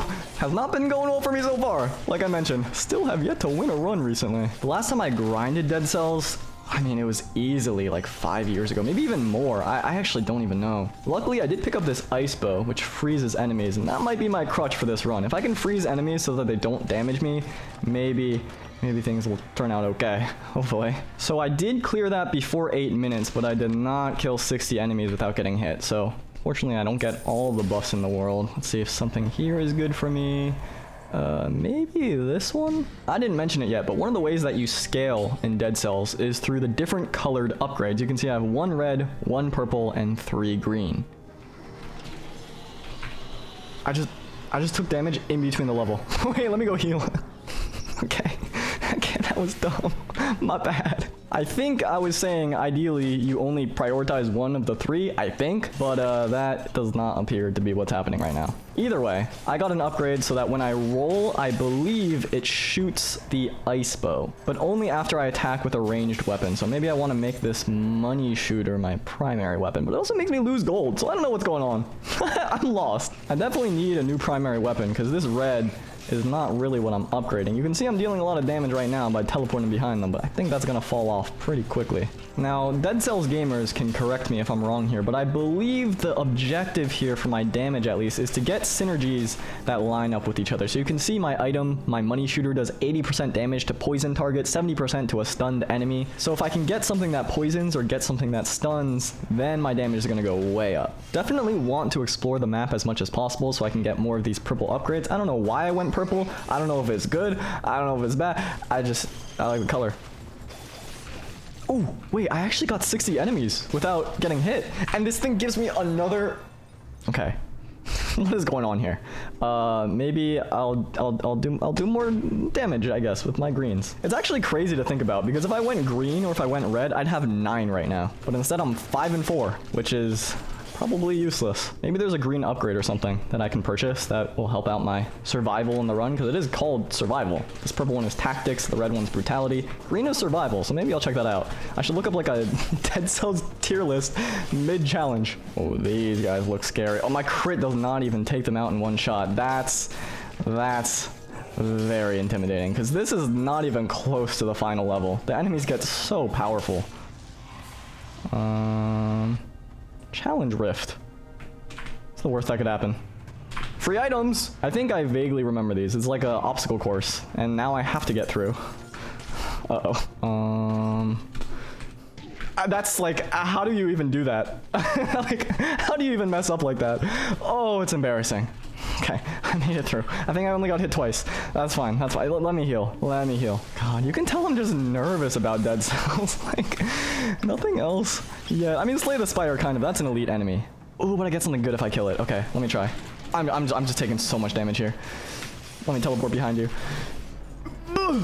That did, like, nothing. Okay, money shot time. Money shot time. This thing does a lot of damage, right? Okay, we're good. And I got a shield. I don't think I'm even using shields. Okay. Ooh, finally. One of these that has 2, and it also has purple. That's pretty good. Okay, let's leave this stage, go on to Black Bridge, which I believe houses the first boss of the run. And look at that. Oh, I'm so happy to see that. And now an upgrade to my weapon. I mean, the DPS is higher here, and it's also dealing more damage to a poison target. So, okay, let's see. I have one more chance to get a mutation. Oh, I really don't know what's gonna be good. Like, I'm just unsure. Maybe executing mobs. That seems pretty good. And those are my upgrades for the run. Let me know how I did. And let's go on to the first boss. Now, I'm gonna use this armadillo pack here because I'm fighting this boss. I feel like it's worth it to use my money for it. So if I roll and then shoot, it'll freeze. Man, that actually does a lot of damage. Wait, that's pretty great. Look at that. Okay, how do I evade this without taking damage? I might be blowing through my money, but you know what? That's worth it. Okay, wait, if I can like no-hit this boss, I'll get even more upgrades. Please.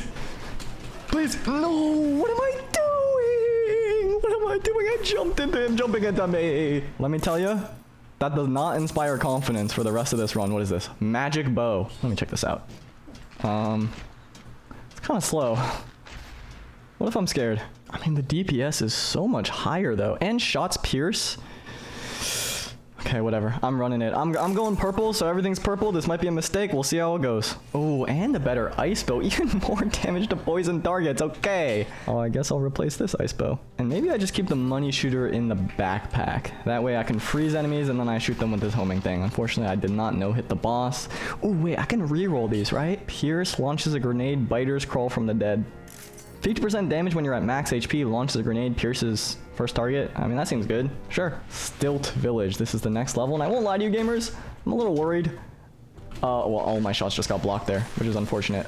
This is pretty slow, so I definitely need some distance from my targets. And I don't know what I just walked into. Please die. Okay, I'm sorry. This is just anxiety, the commentary, but that's Dead Cells for you. And I see another upgrade that does not have purple in it. Let me freeze this guy. Oh, okay, that's just actually death. Okay. Attack time. Attack time. Attack time. Holy damage! I mean, I think this is better than what I have currently. I don't know if it's gonna be a difference maker. I guess I'm getting 65% more HP there. I do wish I got more of these purple upgrades. This homing shot is quite nice though. Letting me play very passive. Perfect. How much is this truly going to help on a final boss, though? That does not give me room to hide. I do not know. It's funny because the run says it's been 19 minutes and 12 seconds, but I've spent so much time just deciding what to do in frozen time areas that the actual extent of my Dead Cells experience so far has been significantly more. Now I'm on to the next level, the clock tower. And if I recall correctly, this is where a lot of enemies can like be invisible and stuff. So I'm a little terrified. Finally, another purple and green. There we go. I know for a fact that I have lost runs here. Like, for sure, 100% lost runs here. I don't recall to what in particular, but I entered this area and immediately got anxious. These big guys also are not dying in one hit, even with my fully charged bow. Don't know what to make of that. Oh my god, that thing just like spawned behind me. Did you see that? Ooh, a new bow, Nerves of Steel. 7,000 DPS if I shoot at the right moment. I am concerned that I won't do that though. Let me give this a spin just for a sec. Let's see. I mean, kind of good damage there. What if I just shoot it normally? Wait, this might be the play. Okay, this was a gauntlet of a level, but I finally got the key, and I think I have to go up here for the key. This is gonna pit me up against the next boss, and we'll see how it goes. I'm gonna try using this perfect aim, whatever, perfect timing bow, and if it works out, it works out. The Timekeeper. Freeze in place. Shoot. That is the goal here. Perfect shot. I mean, that's a medium amount of damage. I won't lie to you. Now I know he can grab and stuff, so that's what I'm worried about. Oh my god, what is happening? My damage is pretty good though. Oh, okay, that poisons. I'm eating a lot. Freeze. Perfect shot. Freeze. Perfect shot. Freeze. Perfect shot! Okay, that was a good switch. It's trying to come back to me. It's trying to come back. No, magic bow, I'm done with you. Let me see if I can get any additional modifiers here. I don't want to waste too much money, but poisons the enemy. Okay, and maybe I do this one more time. Ooh, more crit damage. That seems good. And 80% damage to a poisoned enemy. Okay, I got a little bit of a synergy there, and might as well upgrade it to S tier. Now it pierces as well, or wait. I think it already did. Okay, High Peak Castle. I think this should be the second to last level. This has been a grueling, exhausting Dead Cells experience. I've got my build, so whatever happens from here happens. Somehow I already took damage. I just gotta see this to the finish line. Not choke here, not choke on the final boss for sure. These are the scariest enemies in the game. Luckily, my damage, actually kind of sick. Freeze, perfect shot. Neither of those were perfect. Oh, how was I supposed to know that was there? Now I think yep, looks like I fight a mini boss here, an elite. Let me freeze once more. Damage is pretty good. I think I need 2, maybe 3 keys to leave the castle. I'd be lying if I said I knew the exact amount, but I gotta beat at least a couple more of those rooms, I'm fairly certain. I'm not gonna lie to you either. Playing Railgunner and Risk of Rain 2 is actually helping me out so much with this perfect shot. It's pretty lenient, to be honest with you. It's always the same timing too. And yet another one of these. I suppose I'll give myself more HP. 27% HP ain't bad. Oh my god! See? So much damage. I made one mistake, one tiny mistake. Stop. I'm getting overwhelmed. I was about to say, literally about to say, I'm more dialed in than I've ever been in this game. And one more mini boss here. Let me toss this grenade right away. Okay, we're good. Oh my god. Look, I just like leaped up in the air. Okay, another one of these. No purple to be found. That's okay. I'll take the extra HP. Looks like there's only one area of the map that I have yet to explore, and it's down here. So I'm gonna take my chances. There should be the exit somewhere close. Freeze, shoot. Just a chest at the bottom here. I must be missing something. Oh, and you come all the way back around, Hattori. Okay. Powerful grenade, 200% larger. Wait, this might be better than my magnetic grenade. 6,000 damage is a lot, but I feel like magnetic is all about the utility. I'll do it though. I'll do it. I think I need some AoE in case I get overwhelmed, because I know the final boss will summon some enemies. I don't need that. And maybe I save that for them. Okay, where am I supposed to go? Let me see the power of this real quick. I mean, that's like I don't know if it's a one-shot because I did hit it beforehand, but it's pretty good. Let me test it out on this guy. Big explosion. Okay, that's good. That's good. It covers a huge area. That'll be very good for the final boss. Ooh, one more elite here. Okay, let me use this. Go full speed. Damn! One more scroll of power for good measure. This is probably the last one I'm gonna see in the run. I'm actually getting lightheaded. I'm very nervous. 1, 2 doors open. 3 doors here. Is this gonna give me something else? You gotta stop. You gotta stop. Okay. Scroll of power. Here we go. I lied. There was one more. One last heal. My heart is actually pumping. My hands are getting a little numb. I'm so nervous. Okay. Just focus up. Here we go. Final boss time. Remember the order. Hand of the king. Freeze. Shoot. Freeze. Shoot. I didn't even freeze. What is that attack? I don't know what's going on. Okay. He's blowing up the level. He's like immortal. He's immortal. And I just used the bomb. Now it's gonna summon enemies. Oh my god. Everything that I was talking about. I'm losing it. Oh my god, my HP. No! Heal. Stop.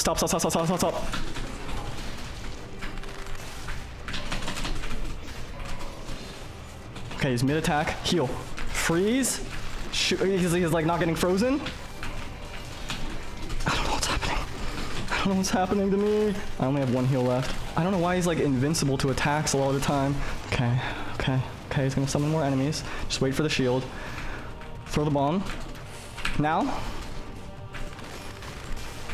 Heal now. I don't have any heals left.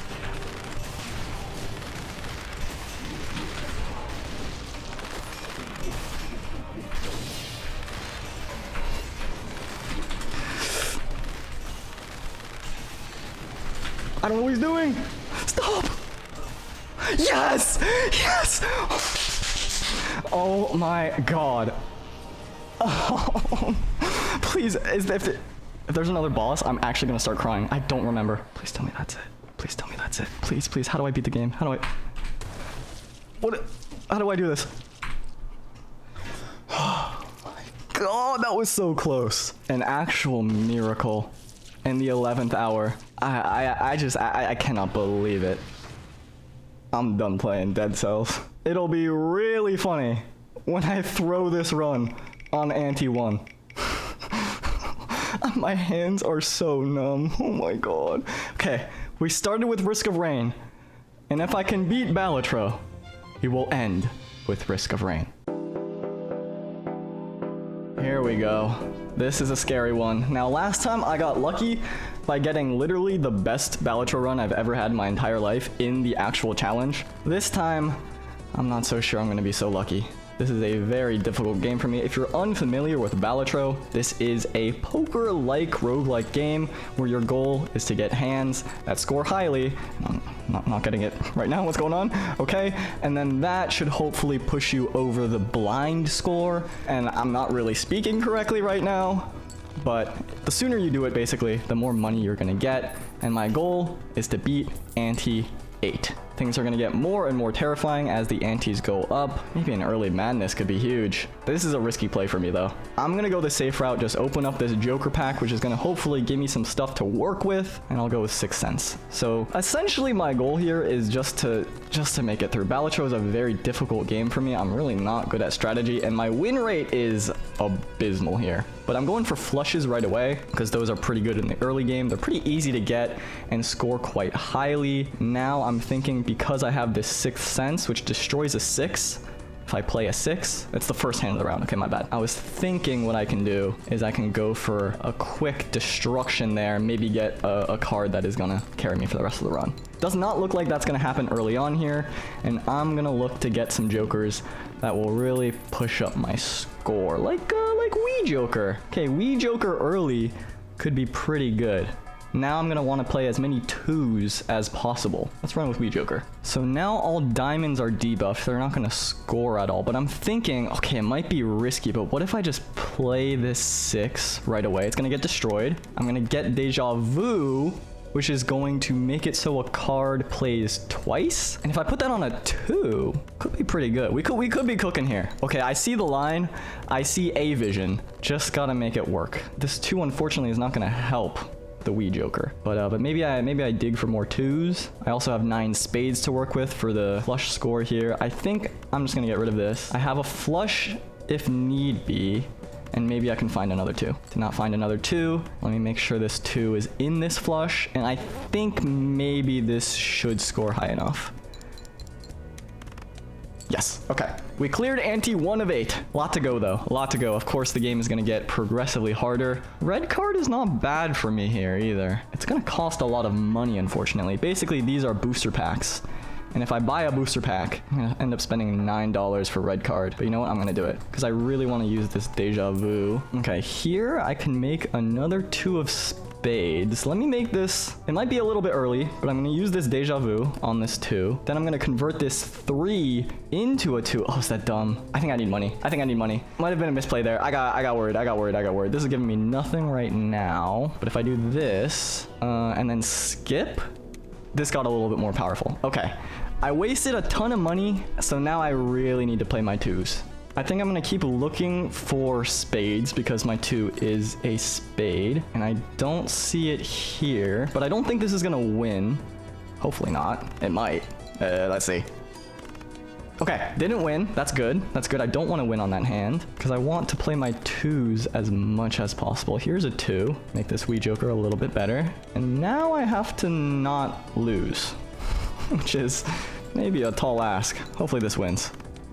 Thank God. You can see I'm a little bit worried about Brotato, but this is going to get me some money. It's probably going to pay for itself. So I'm going to buy this, go to the next round. Ideally, I have more money than $2 because I really need to earn interest. That's how you kind of snowball. We'll see though. I see a couple 2s. Okay, I have 3 2s there. I have potentially a full house, which might actually be enough to win. I'm not sure on that. I didn't see any 6s either, which is unfortunate. So I'm just gonna play a high card here, get some money. 316. I'm pretty sure I'm gonna win with a full house. But just to be safe, I'm gonna give myself a little bit of leeway because I really need that money. And I was fine. I was fine. Okay, okay. What is this now? Full house? Let me get this standard pack. If it's a 2, I take it. Ooh, I might take this too. I might take this as well. My red card is terrible right now, but it is what it is. And I'll get some money from this Arcana pack. Red card's still doing nothing. Let me just go to the next round. This Sixth Sense is struggling right now, I say, as it's right here. I think I'm fine if I play this as well. So let me get rid of that, and I get Incantation. I don't want to destroy this too. It's kind of what I'm banking on. So I'm just going to get rid of cards until I play this 2. Maybe I just do a quick high card here, and then look for some more 2s. 4 of a kind if I don't. Okay, 1, 2, 3, 4, 5. This should be 4 of a kind. I think this might win.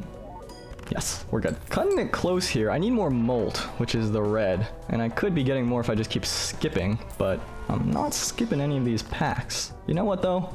I'll skip on this one. Give me a little bit more molt. Now if I play high card again, I earn money, which is nice. 1, 2, 3, 4, 5. I'm gonna get rid of those. 1, 2, 3, 4, 5. Gonna get rid of those. I'm looking for the 6. I think there might only be 1 6 left though, which is unfortunate. Yeah, not finding the 6, so we'll do this full house, which should not push me over the edge. It's gonna make my wee joker a little better as well. And now I'm just gonna use this incantation and hope it doesn't destroy my 2. Honestly, not bad.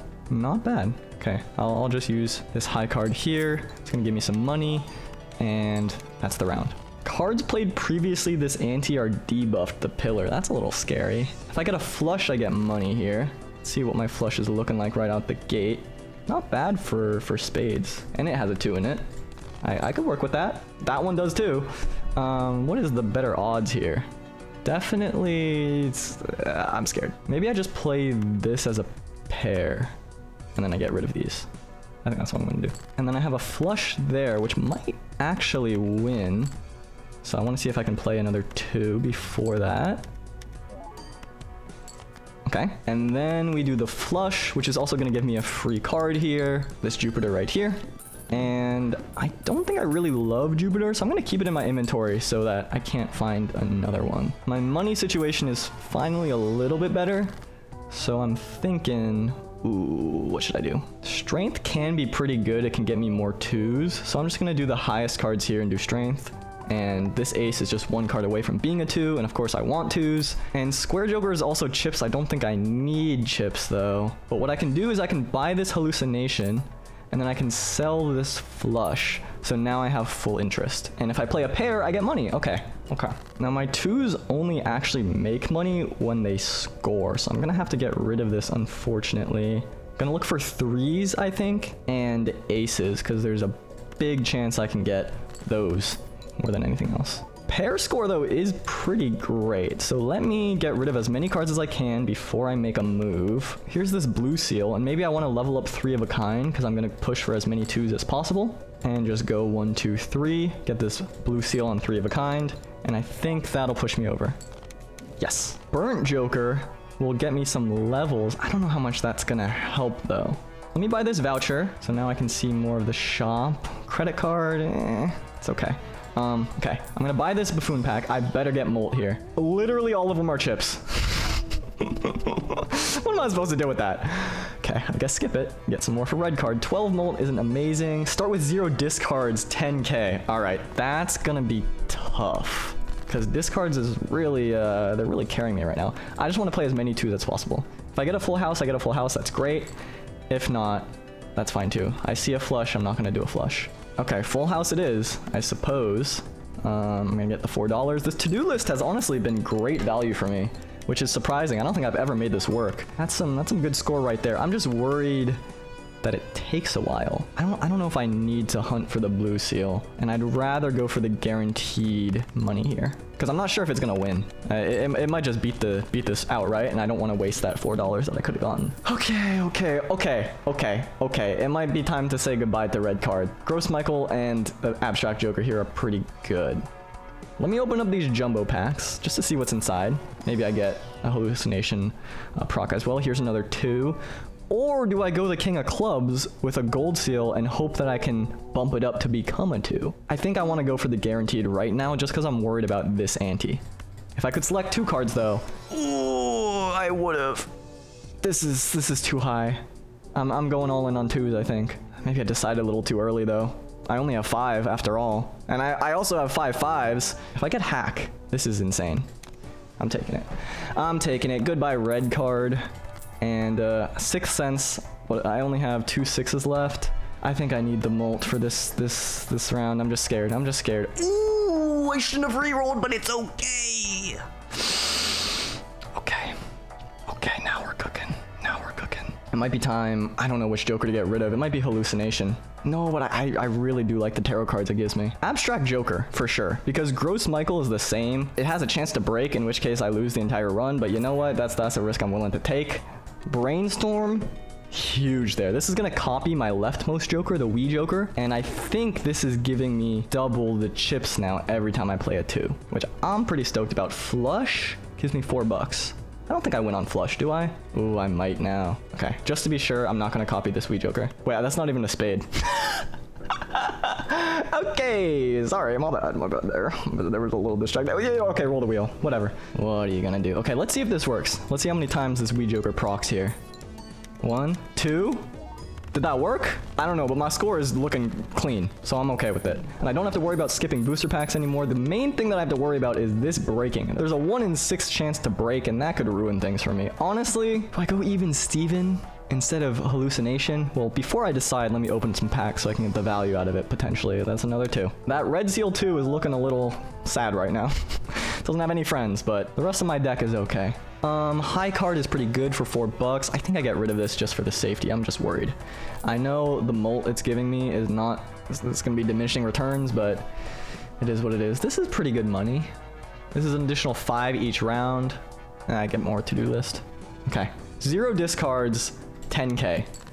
Can he do it? I'm just gonna play high card. Oh wait, I should put this up front. Ooh. Oh my god, that gave me so much. Okay, I guess I'm just playing this now. I did not think that was gonna give me so much. I'm not upset about it, to be clear. Definitely not upset about it. I think I don't need to level up high card, so I'm gonna keep it in my inventory. 2 spectral packs. This could be good. Let me buy clearance sale. Everything for the rest of the shop is gonna be cheaper. And And do I want ectoplasm? A smaller hand size, but I have a chance to add negative to something that doesn't matter. Whatever. Okay, whatever. It's fine. Don't think that was a good one, but it's okay. I have a 2 with a purple seal now, which I would want to copy in the future. This is going to give me more potential for tarot cards, which we've seen. Tarot cards can be pretty good. Play only one hand 11k.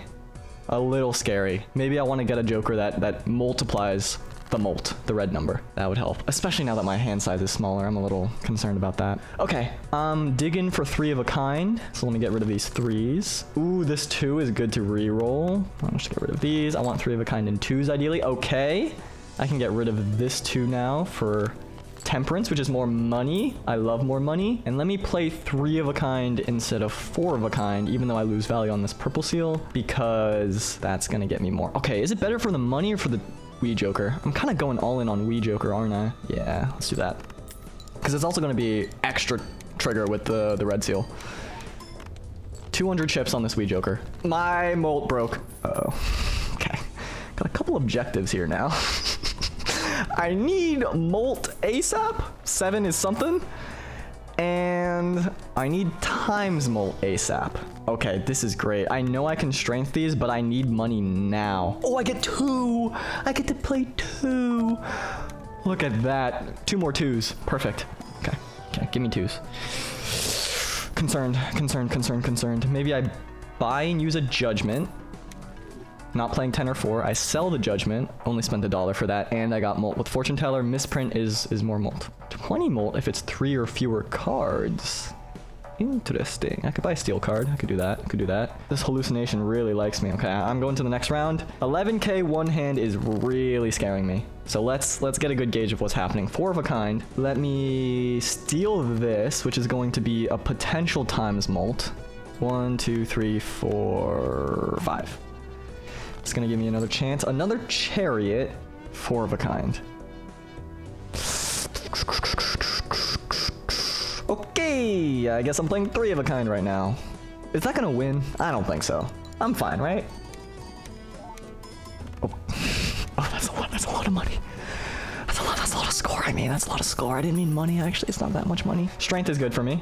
Love to see strength. In fact, sell Pluto time. Ooh, I should have bought this first. It's okay. Don't panic. Dead Cells was closer. We all know Dead Cells was closer. Okay. I want to strength these. I want to temperance for more money. I want to fool for temperance for more money. And then I want to reroll. It's useless for me. This is probably better than misprint short term. So I'm gonna go with this popcorn. It decays over time, but it's better short term. Buy an emperor and justice. If this was 4 of a kind, I would have been happy. All right, play only one hand 11k. I just have to not mess up, and I think I got this. I'm scared.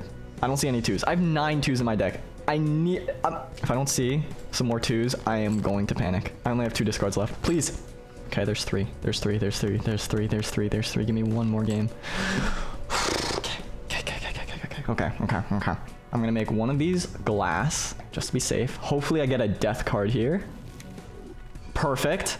I think I want to copy this. Perfect. And then what is my 3 of a kind at? 3 of a kind is at 90 times 9. I think I can win with 3 of a kind. Surely I win with 3 of a kind. 1, 2, 3. Please, game. Please give this to me. Please. I'm gonna cry. I will cry.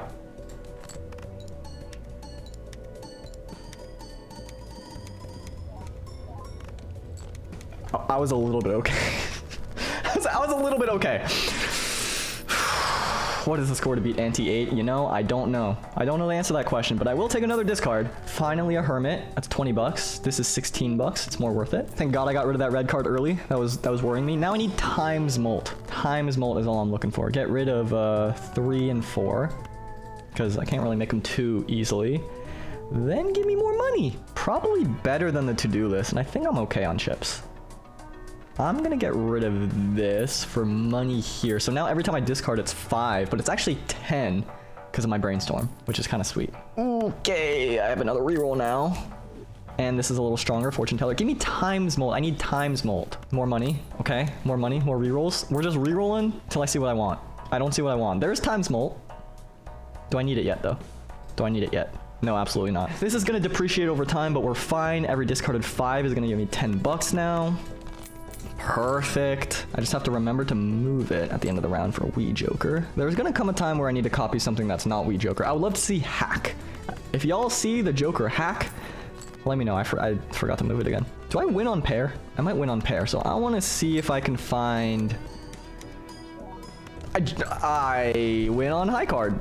Okay, a level 0 high card at that. Not what I meant to do. I will admit this. Buy this Emperor.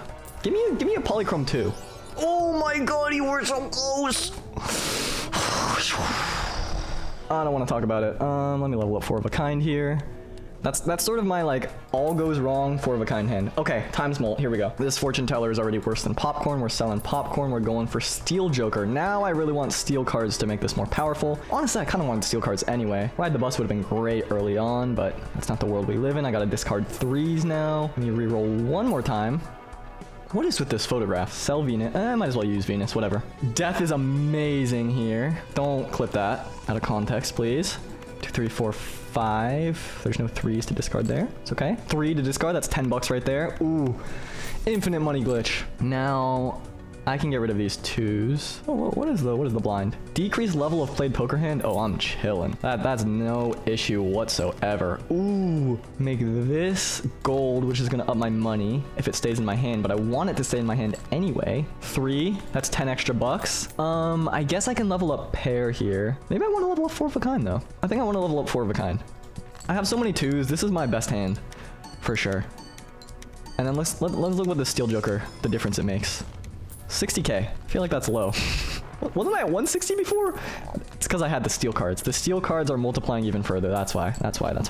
Okay, Acrobat is kind of better than steel Joker. It's times 3. I don't know the math on this though, because it's not going to give it to me earlier. If I'm only going after one huge hand, you gotta be kidding me with these.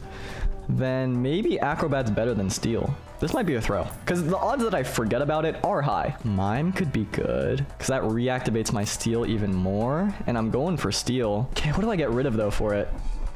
What do I get rid of? Mail-in rebate, maybe. The thing is, this is all contingent on me getting more steel for this to work. But, I mean, it's kind of crazy if it does. I'll be very happy if this works. So I'm going to get rid of my money.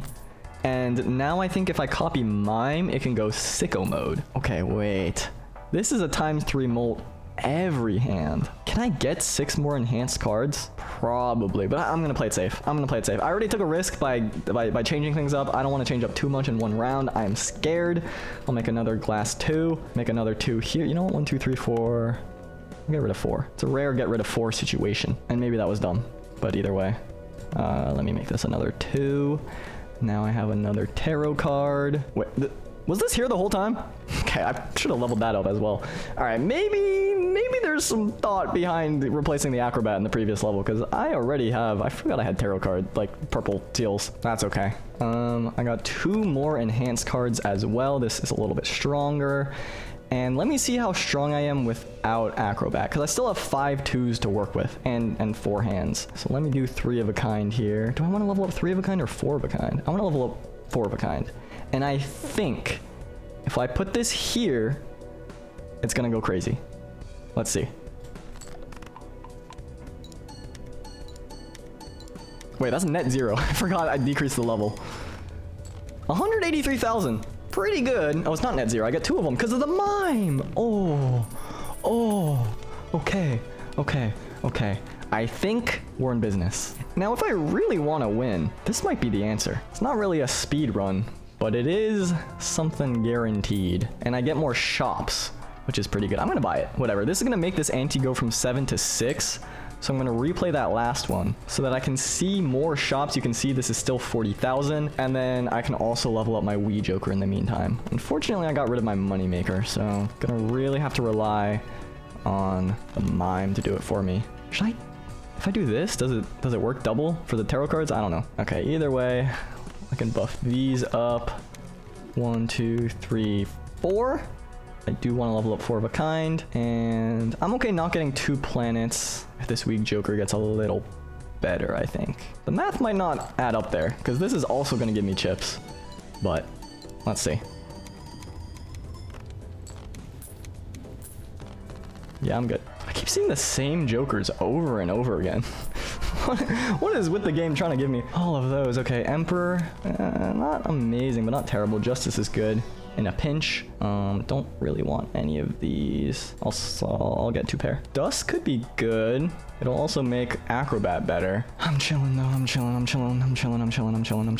Ooh, if I had kings and face cards, this could be crazy. Mime and Baron and Brainstorm. All right, I gotta chill on that. Okay, goodbye Acrobat. Hello Cavendish. I probably should have gotten rid of Fortune Teller, honestly. I didn't think that through. But it's okay. My score now is gonna go crazy. Okay, that's a broken glass card, but a single high card also gave me 134,000.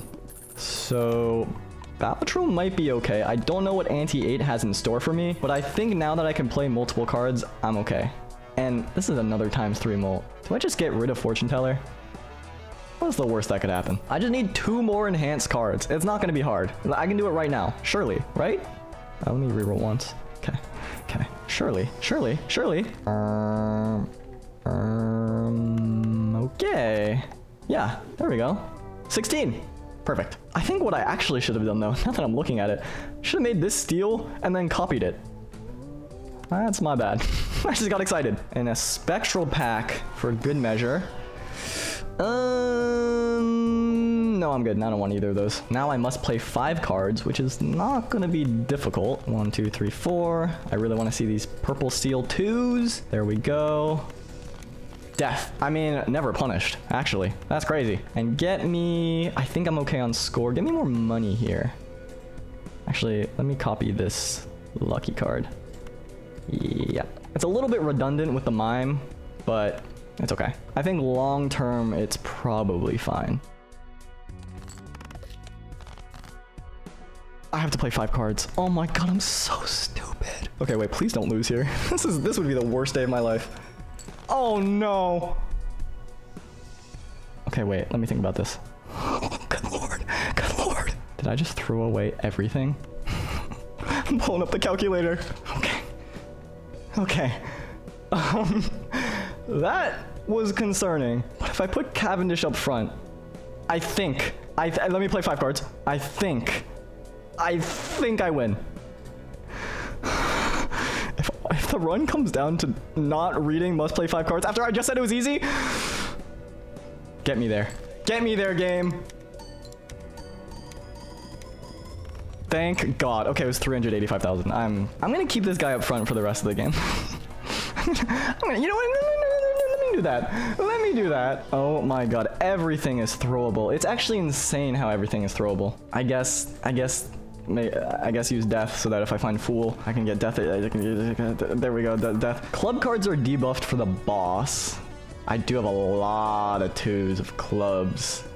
Okay, maybe I can change some of those around though.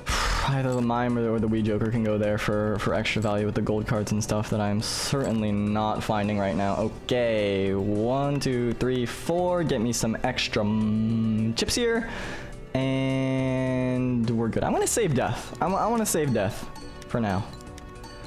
For now. 886,000. Wait, what's going on with this up front? Oh, that was a 4 of a kind, wasn't it? I don't know. Maybe the cow. Okay. Okay, what I have now is better than adding hack. Even though I wanted hack early, I was kind of building around hack. I think the mime and the steel cards changed the game. Because if I have even 1 steel card, I'm pretty sure I'm better off. I don't want to take extra junk right now. I could be wrong, but I think what I'm doing right now is working. And if I have 3 steel cards, I think putting mime up front is best. I'm gonna run with this. I'm a little worried. I definitely need something to change the clubs. This is pretty great. I mean, it's exactly what I was talking about, getting more of these steel cards. Okay. The hand size being small is concerning though. Fool is really nice here because then I can make another one of these. And then I go 1, 2, 3, 4. I get 2 planet cards here, and the Wee Joker gets a little bit better. I've slowed down the play dramatically here. Get extra money, get an extra planet. Okay. Arcana pack, maybe there's something I want here. Lovers, actually that's bad because that'll get disabled instantly by the boss blind here. Sun, converting to hearts is good, but I don't have any 2s here. Uh-oh. Maybe I'll just do this anyway, and we'll see what happens. 70k without any clubs. I should be fine. Worst case, I think I just play off hands. Like if I do this, I might just win. Let me see. Let's see. Okay, I'm fine. I'm okay. Now if this Cavendish breaks, I might be in a whole lot of trouble. But I should be fine. Telescope, I just bought that without thinking. High card, it's gonna give me high card every time. Not ideal, that's okay, give me a 2. It keeps giving me these special 3s, and maybe I should have taken it a while ago, but too little, too late now. Okay, I need to beat 300k. I'm pretty sure I'm okay, but I'm just gonna be really, really careful. I've seen what I am capable of, and I know it to be not good. So let me buff these up before I play it. Unfortunately, I'm gonna get pair here from the mime from these planets, but it's okay. It's not a big deal. Not a big deal at all. Oh, I'm clearing 500k and I'm not even playing my hand. Wait, I can speedrun now. I don't know why, but for some reason, I feel like I'm still like gonna lose. I think it's just anxiety. I think it's actually just anxiety. Cause I'm getting 6 million. That's not even my hand. Okay, you know, yeah. Oh my god, in the 11th hour too. That's crazy. That's crazy. I mean, it's literally just better than Cavendish. Insane. Insane turn of events. This is gonna copy this, which is gonna copy this. We're okay. And for good measure, I'll buy a death. Why not? Just in case. 5 discards, that can get me there. Somehow I've ended up in a situation where like everything in my hand is steel basically. So I'll play the one that's not, and we'll see what the score is gonna give me. A level 1 high card. Anti-8. Final boss. I think I should have put this in front. That's okay. 13 million. Palatro is done. And we're on to the final game. 6 hours straight of roguelike after roguelike after roguelike. We started with Risk of Rain, and now we are ending with Risk of Rain.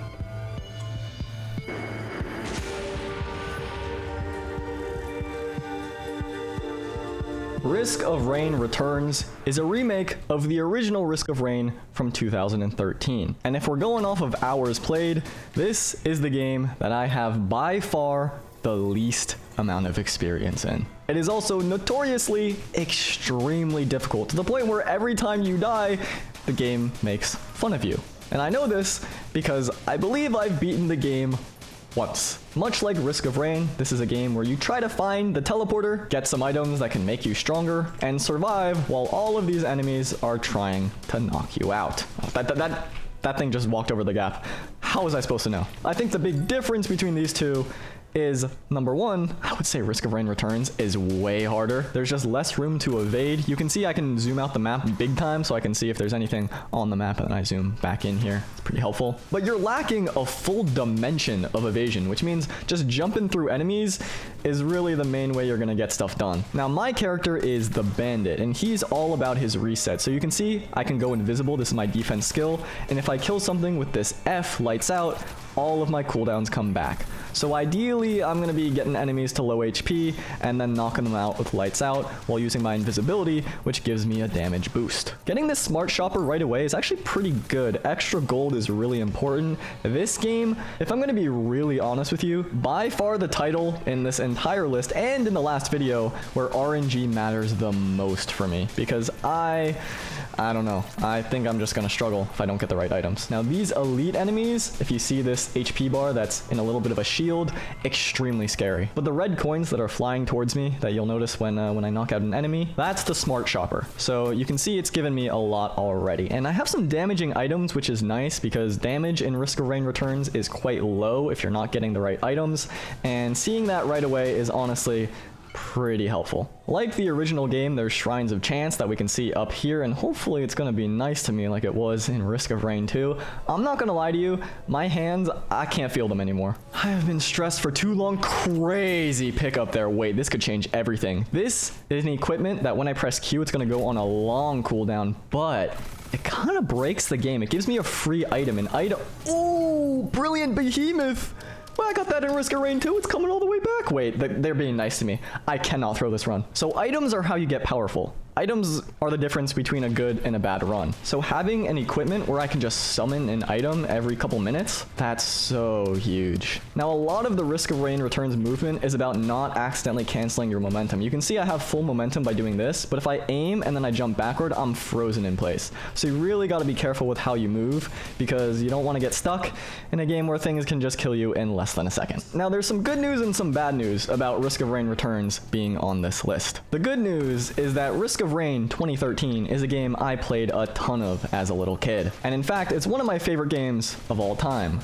The bad news, however, is that I did not play Risk of Rain 2013 the way that it was necessarily intended to be played, or at least the vanilla version of the game. I played with a modifier that not only let me choose my items, but allowed me to deal 5 times the damage with every single attack. That's just the way I like to play. It was very fun, but it does not inspire a lot of confidence when I'm actually trying to play this game properly with some pitiful damage. Now, I will say, all of those things that I was talking about, you can't really see it, and it's because I picked up this brilliant behemoth. This is just going to deal so much damage, and it's such a lifesaver for this run. In fact, I've got damage items for almost every single item so far, which I'm gonna be honest, have never gotten in this game before, so I'm feeling pretty good about that. I do want to get a little bit more defense though, because I just know myself and something is going to go wrong. I've had good runs in the past and they just disappear. The bandit does have some really good innate defense. He has this flashbang that stuns enemies in an area, and then of course he has that invisibility where he's invincible for a little bit with the chance to reset it.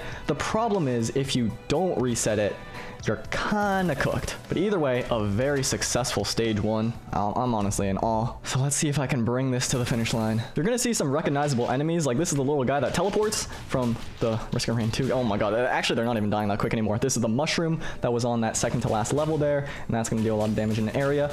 Usually the bandit's AoE damage is pretty bad, it's only the flashbang, but because I got that behemoth, everything is different. And an ATG, which I actually didn't even see in Risk of Rain 1. Pretty lucky run so far. I might be doing something a little dumb, which is just staying in this original area, but I really want 267 because like I mentioned in the Risk of Rain 2 section, the drones in this game are really good, and that's a drone right there. That should be enough. There we go. Attack drone on my side. This is not only going to deal damage, but it's going to push enemies away. Ooh, looks like some elites are spawning here. They can also climb the ladders to try and hit you, so I'm just going to jump back up here, try and stun all of them at once, go invisible, reset my cooldowns, invisible, reset my cooldowns, invisible, reset my cooldowns. Ooh, this is dangerous. Lose some HP for a chance at rewards. Okay, I mean, I got a healing item out of it. 114 is a lot of my health bar. I'm a little worried. I don't have any, like, healing other than this, so I'm not going to do that quite yet. This is how I throw. Like, a bunch of enemies spawn on me, and I'm going to do it anyway. Finally, the teleporter. 13 minutes in on the second stage, I don't think is good. Probably not if I had to guess. Magma Worm's a very scary boss in this game. It's not like Risk of Rain 2 at all. I'm just going to go invisible. That way it can't track me. Hopefully there's something that spawns I can reset on. This thing is terrifying, and to be honest, I don't really know how to evade the damage. I think you just go through like that. It's also going to speed up when it starts losing HP. Which is a little nuts. Okay. There we go. Magma Worm down. I don't know where the item is. There it is. Very scary boss. I think I played it pretty well though. And my favorite change between Risk of Rain Returns, the remake, and the original game is that when the boss is dead and the teleporter is done, you don't have to kill every enemy, on the screen. In the original, you had to find everyone before you could go to the next level, and it was a chore. So I'm very happy they changed that. Okay, Ancient Valley Frozen Tundra. One of my favorite levels. Okay, some healing. Meat Nugget. Every time I hit an enemy now, there's a chance it's going to drop some healing on the ground. That's pretty good. These birds are quite annoying because they just dive you, and I'm going to try to get them when they're stuck in the ground. It's also funny because some items that you would consider not very good in Risk of Rain 2 are actually super good. Like, Bundle of Fireworks here is pretty fantastic. Shoots all the way across the map, can deal a ton of damage as well. I'm going to put down a chest right here. And the game is also pretty sweet because, look, there's some regional variants of enemies. These golems now are snowy golems. It's cute. Oh, another red drop. What is this? ATG missile 2.0 Mark II? Oh man, I'm getting so many damage items. What is going on? That's the second red... Was that a chance shrine? These are some funny enemies. They're little clay Templar, little clay fighters, and they're pretty scary. They can dodge your attacks, and you really don't want to deal with that, especially if you have a certain timing in mind, like for example, getting a lights out cooldown reset. Not so good for that, but I would really love some kind of sustain item, something that can keep me alive for a long time, because while I deal a lot of damage, I still am quite vulnerable. I did get another damage item right there, the backup mag. It adds another secondary, but that is kind of sustain, because that is a stun on my enemies, and stun is really good because it just makes my cooldowns able to stay up for a lot longer. Also makes my AoE better. This is a very challenging position that I find myself in. I'm using the ladders to hopefully not take too much damage while they're flying after me. What is this? Bosses drop powerful buffing wisps when hit. Okay, I have no idea what that means. This is another thing that makes Risk of Rain Returns a little bit difficult, is there's enemies crowding the boss and you can't get a good look on them. I mean, you just gotta clear the enemies. You can't kite around, you can't go 3D mode. You know what I'm saying? Wait, this is like secret area they're showing me. Kind of cool. Should be gone quite soon. The Colossus, there we go. And I didn't fully explore the bottom of the map, so I kind of want to do that. Oh, another red. Bottled Chaos. Okay, every time I use an equipment, it's gonna do another one. Yeah, okay, so now I'm thinking I should probably go a damaging equipment. The Captain's Brooch served me well, but ideally something high damage, low cooldown. Maybe I'll take the Leech for HP saving. Or I could get the Octopus Head, the Thquib. I like this one a lot. Okay, on to the next level, and this unfortunately is not the one I wanted to see. It's pretty ooey gooey icky, and there's spots underground where you can get trapped. Oh my god, wait, these enemies are dealing damage to me. I'm worried about getting outscaled, and I don't know if it's worth it to try looping a level or two. Now, Risk of Rain Returns allows you to always go to the final level if you choose to loop. So I wonder if that's the play. I don't know if it makes the game like exponentially harder though. Like this is just something I don't know. And I don't know if it's worth trying to find out now. I'm just worried about my survival here. All right, this is gonna be another reaction time test. I kind of failed it the last time. This is not what I thought it was gonna be, but it's actually not bad. It's gonna make me jump higher, which is nice if I'm trying to evade enemies with the timing where they can hit me on the ground and stuff like that. I think I have to go underground here. I think that's where the teleporter is. I didn't see it up there anywhere, so I'm thinking maybe this is the way. Fortunately, it's not on this side. As good as my damage was early, it is kind of starting to fall off. And the teleporter was not down here either. So I might be very dumb. I just wasted so much time. I don't know where this is. Oh my god, it's at the very corner.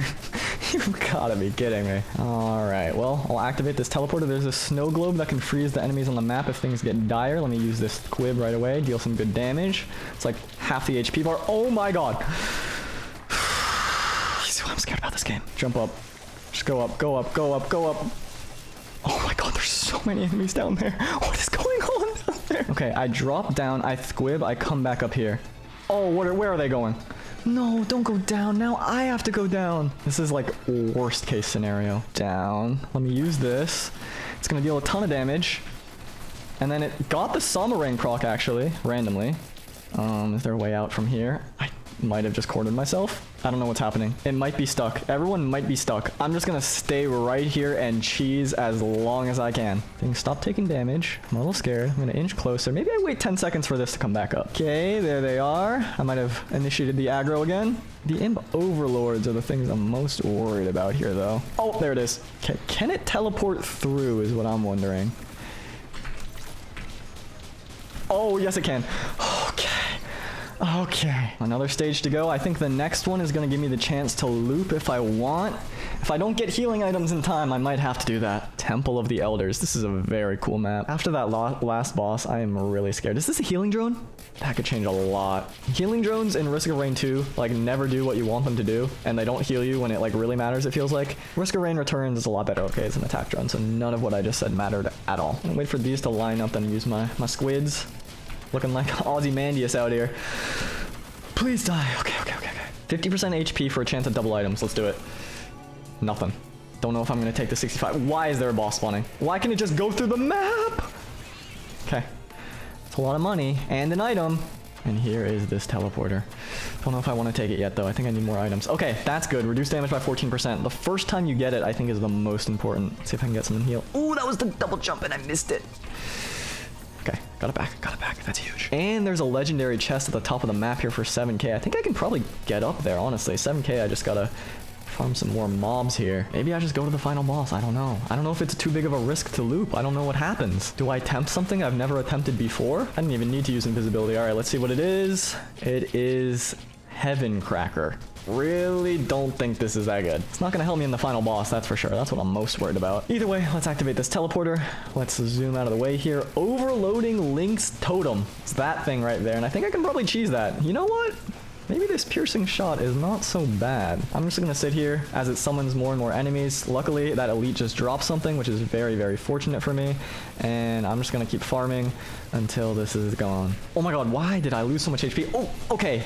Infusion might be the best item in this game. Every time you knock out an enemy, it's gonna give you 1 more HP, but unlike Risk of Rain 1, where it's kind of bad because it caps at 100, and then HP in Risk of Rain 1 also does not matter as much, I believe if this works like it does in Risk of Rain 2013, there is no cap. So you can just get to the HP limit, and this is how I used to cheese runs back in my old, you know, Risk of Rain 5x damage but 10% health. I would just get this and I would have infinite HP and still deal the 5 times damage. Okay, boss finally down. I farmed my way up to 700 and we'll see, 747 HP looks like. Still don't have a super reliable way to heal. Maybe I loop once and see how it goes. Loop is perhaps the wrong word to use here, but I'm going back to stage 1, and I think if it does work like the old game, I should be able to go right back to the boss if need be. Okay, this might be a mistake. Why is this enemy so strong? Oh, why is everything so strong? Uh-oh.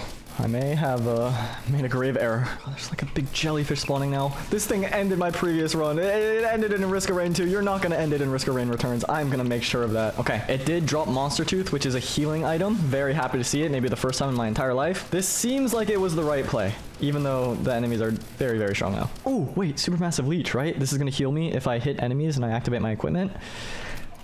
Okay, we're in business. I gotta see what the cooldown is, but this could be huge. I just have to remember to use it when things get tough, which is a tall ask. Activate the teleporter. Still gotta decide if I'm gonna loop one more time.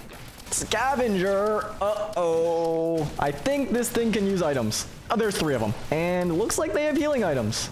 That's great. You know, that's super awesome. That's super, oh my god. That is super awesome. Hopefully I can out-heal some of the damage. I can stay up here for a little bit. My drones are dying, which is not good. If I have enemies to heal off of, I'm okay. But the problem is I won't have that on the boss.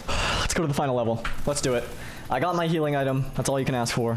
Should not push this any longer than it needs to be because I am scared, and this is a very challenging level. Basically, you want to find key cards on this ship. You're trying to leave the planet, you're trying to escape, and those key cards allow you to get some buffs for the final boss. The fact that there's 2 right away here is pretty great, and you also have to do mini teleporter events for these doors to open. 30 seconds, some big ol' enemies are gonna spawn, and I just gotta be careful. The double jump is huge, the extra gravity is also really nice, but I just can't sit idly by. Now, ideally, I wouldn't have to do this, but I do want to grab this thing from the med bay, which I believe should be somewhere here. There it is. Okay, so that I just teleported into the final boss is gonna give me a chance to heal.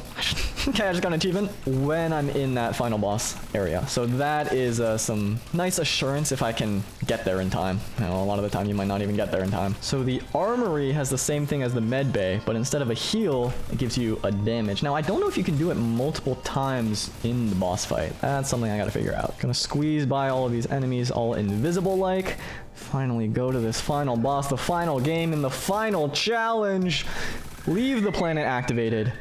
And now it's time for Providence. If you're into the lore, this is the brother of Mithrix, the final boss from the first game. Now, I don't know how this cannon works. I don't know if it insta does damage or if it only does damage if he's up here. So I'm gonna bait him up there.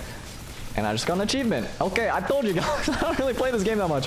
That seems like a pretty simple achievement to get. I'm surprised it took that to do it, but half HP gone, and I gotta be careful here. My shield is already up. I cannot get cocky here. But there's phase 1 down. I'm doing much better than anticipated. Phase 2 is gonna be pretty cool here. Gigantic worm time. I gotta be careful though, because I have died here once before, which is incredibly embarrassing because it's like the easiest phase. Let me just not do that. This war banner also being in the center is pretty great, so that's gonna really buff up my DPS there. Okay, phase 2 down. Phase 3. This is the hard one. Providence is all about summoning these shadow clones that can track you, that can deal damage to you, that can attack for him. So you gotta be careful. I'm doing some big loop arounds, and I still have that heal up there that I can use. I'm sort of just circling around him. These jump buffs that I got are really fantastic. Look at all that damage that's happening after I already attack as my on-hit effects. That's just so nice. Not gonna stay in one area for too long because these circles are quite scary. The infusion pickup was crazy because my HP is very high. And I don't know if you can tell, but my voice is kind of shot right now. Taking a hit there is not good. I'm gonna try to evade just a little bit to heal up. And the fatigue is starting to settle in. There's that cannon once again. Okay, so it does recharge. I don't know if it actually hit though. I was not paying attention to the HP bar. I'm only paying attention to mine, and maybe that's the way I should play, because the moment I get cocky, the moment I see an opening, I might throw this away like I almost did for dead cells, and that is Providence down if we were playing Risk of Rain 1. Unfortunately, Risk of Rain returns, as I learned last night with my first ever win against Providence, has a final phase. A new final phase where you are trying to avoid him destroying the map little by little. And this invisibility is going to be huge because you can see I'm immune during that entire phase. So I just want to stall for as long as possible there. Pick up some buffs that I'm getting from that item that I didn't know what it was. He's already down to half HP. This is going so much better than my previous run that I did last night. Because when I told you that I have beaten this game one time, that one time was literally yesterday. And you know what? Based on how things are looking, this might be a back-to-back day, but I should not call it yet. I'm waiting for this cannon to recharge. I don't want to take any unnecessary risk. He's going to start affecting the map more and more as this phase goes on. I don't even know where he is. There he is. He's going slow. He's making his way. I'm going to initiate my heal right here. Go invisible. Big shot. Reset my cooldowns. Leave the planet. That is 10 roguelikes back to back to back to back to back to back to back to back to back to back. I actually can't believe it.